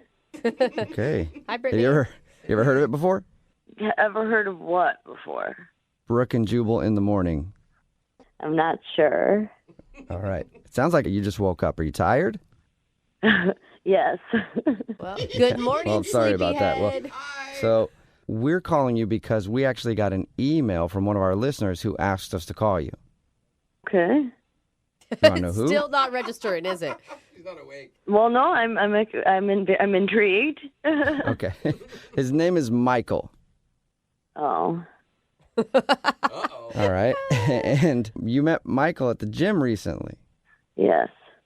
Yeah. And then you went out with Michael on a date after and left pretty quick into it, and you haven't contacted him since. That is correct. Okay, cool. Well, Michael emailed us because he wants to know what went wrong. Oh, well, I mean, it was just I wasn't really sure how I felt, I just couldn't really deal with it. First dates are weird, so. Did you? This was my theory, okay? My theory is that you went out with him as a pity date because he told us about the whole treadmill fiasco where he injured both you and him. Initially, it kind of was. I'm like, oh my God, such a weird guy. I'll just go out with him and get him off my back. But I don't know. I'm not really sure how I feel about him, and I felt really awkward. I had to leave. During the drinks that you guys were having, you felt awkward? Yeah, I'm still kind of going through a breakup, if you will, sort of. I'm kind of sensitive, so it was going really well, and I'm just so surprised that I liked him, and I don't know if I'm ready to, move forward with a guy that I might like, and I don't know. I'm just sort of a mess right now emotionally. Oh my God, that's that sucks. But you could tell that you liked him that much just from that experience? Yeah, we had a lot in common, and we started finishing each other's sentences, and yeah, I was taken aback at how attracted to him I became throughout just that half hour, and the feelings were kind of overwhelming that I had to excuse myself. Wait, how long have you? Are you single right now, or are you still in a relationship? No, I am single, but I had a fiance, and it was very messy, and it's only been about 5-6 months or so, and I promised myself that I wouldn't date anyone for at least a year. Yeah. To really get over this guy, to be fully open and available for a new relationship. And, it wouldn't be fair to Michael, to be in, to date someone when I'm like this. So. But you could still do stuff with him. Jubal! I mean, that's a good way to get over a breakup. Well, that's the thing. I felt like this could be a really special guy in my life, and I'm really not ready for that. So I really need a year to heal and be available, and it's only been about 6 months or so. So Okay, so you just want us to tell him. You just want us to tell him that he's got to wait 6 months if he wants another date. kind of, probably. I feel like that is so emotionally responsible of you. Thank you. Yeah, you really are aware of where you're at in the healing process, and this guy is obviously not just a rebound guy. Correct. And, I don't know if he feels that way about me or anything, and I'm just like, whoa, this is happening way too fast, and so, I don't know, it's a little embarrassing, but... Oh, that's so sweet. Well, I was saying we could tell him that, and I think you could probably just do it yourself, though, because he's actually on the other line listening and wants to talk to you. You're not serious, are you? I am 100% serious. Michael? Brittany, how you doing? Sorry about that. Awkward laugh. That's not fair. I didn't know you were on the line. I mean, I'm just blown away right now. I really just thought that you didn't want to see me again.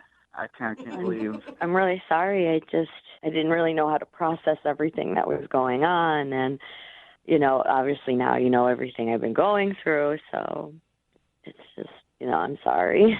Yeah, she wants to see you again just in 6 months. I mean, I hear what you're saying, and that makes sense. But at the same time, it's like I'd really like to see you again. And if you had a good time and feel that same way about me, it's kind of crazy not to at least hang out, Yeah, I just I don't think it would be fair to you either, because I'm not, completely 100% there yet. I'd still be thinking about my ex, and not, I don't want to bring any crap from that relationship into this. So it's just I'm trying to be responsible and careful with, my emotions. And for sure, I hear what you're saying. That's really good that you're processing that. At the same time, though, it's so rare that you meet somebody. I mean, I really feel you're the most beautiful girl I've ever met. And, after talking to you, and your heart is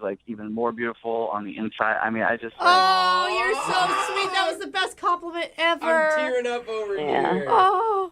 No, that's really beautiful, and I appreciate that. And I would love to say yes. I don't think it's a good idea right now. And like you said, it's not, every day you meet someone so special. So I'll still, if we're still there for each other in 5-6 months or whatever, cool. Brittany, look, you've heard everybody swooning about how hearts and love and all that stuff are beautiful. God, you're romantic. If it is in fact that beautiful, don't you think you should just go for it? I see your point. It's just I think that'll be too messy. I need more time to heal and be confident and figure out who I am as a person. And that's I was good. in this relationship for a long time. Right. One last question, and I've heard what you said. You said you're not interested until you feel like you've healed enough. But would you like to go out with Michael on a second date? We'll pay for it. Brittany, before you answer, I know you've said no to me and them asking a whole bunch, but just please think about it. I mean, I just want to say that if we had that much of a connection after 30 minutes of hanging out, it just seems crazy to me to risk throwing that away. Why don't you take a couple weeks and heal, and then maybe we can get together. Yeah, listen to him, Brittany. I mean, there's no such thing as good timing. These things always happen when you least want them to. No, I hear you guys, and I appreciate it. It's just, I promised myself a year. I think that's a good timeline to feel better. And so I just have to, regretfully decline. Brittany, I think you're making a big mistake because, as somebody who's gone through a lot of breakups and always promised myself at the end of those that I would wait a certain amount of time, I've always jumped in into another relationship at about the 6-month mark, and you might be missing out on a really awesome breakup. Wait, yeah, exactly. I was going to say, Jubal's such a good example of healthy relationships in this world. I fully support you, Brittany. Stick it out. Stick to your guns. Yeah, thanks for that. Michael, keep my phone number, and like in 6 months, we can see what happens. You know, we can still see each other at the gym, maybe. Oh, man, that's too bad. Well, I will definitely call you in a few months. Oh. She said 6, not a few. Stick to the rule. Yeah. Brooke and Jubal in the morning. Getting lots of texts in at 78592 that are kind of surprising. Everybody's saying the girl from today's second date update was just giving him a line. If you missed today's second date update, Michael wanted to call Brittany. They met at the gym. They hung out for a little while. Yeah. Then she left the date and hadn't talked to him. Well, we got her on the phone, and she said that he was amazing. Yeah. That she liked everything about him. That she felt a strong connection. But that she also just got out of a relationship and was giving herself a year to be single before she got back into a relationship. So she wasn't ready to date yet, and he could contact her in 6 months. Yeah. And maybe they could go out again. I mean, she had been engaged, and she said it was a messy breakup and that it had been 6 months since they'd broken up. Yeah. But she did start out the description of the date saying it started as a pity date.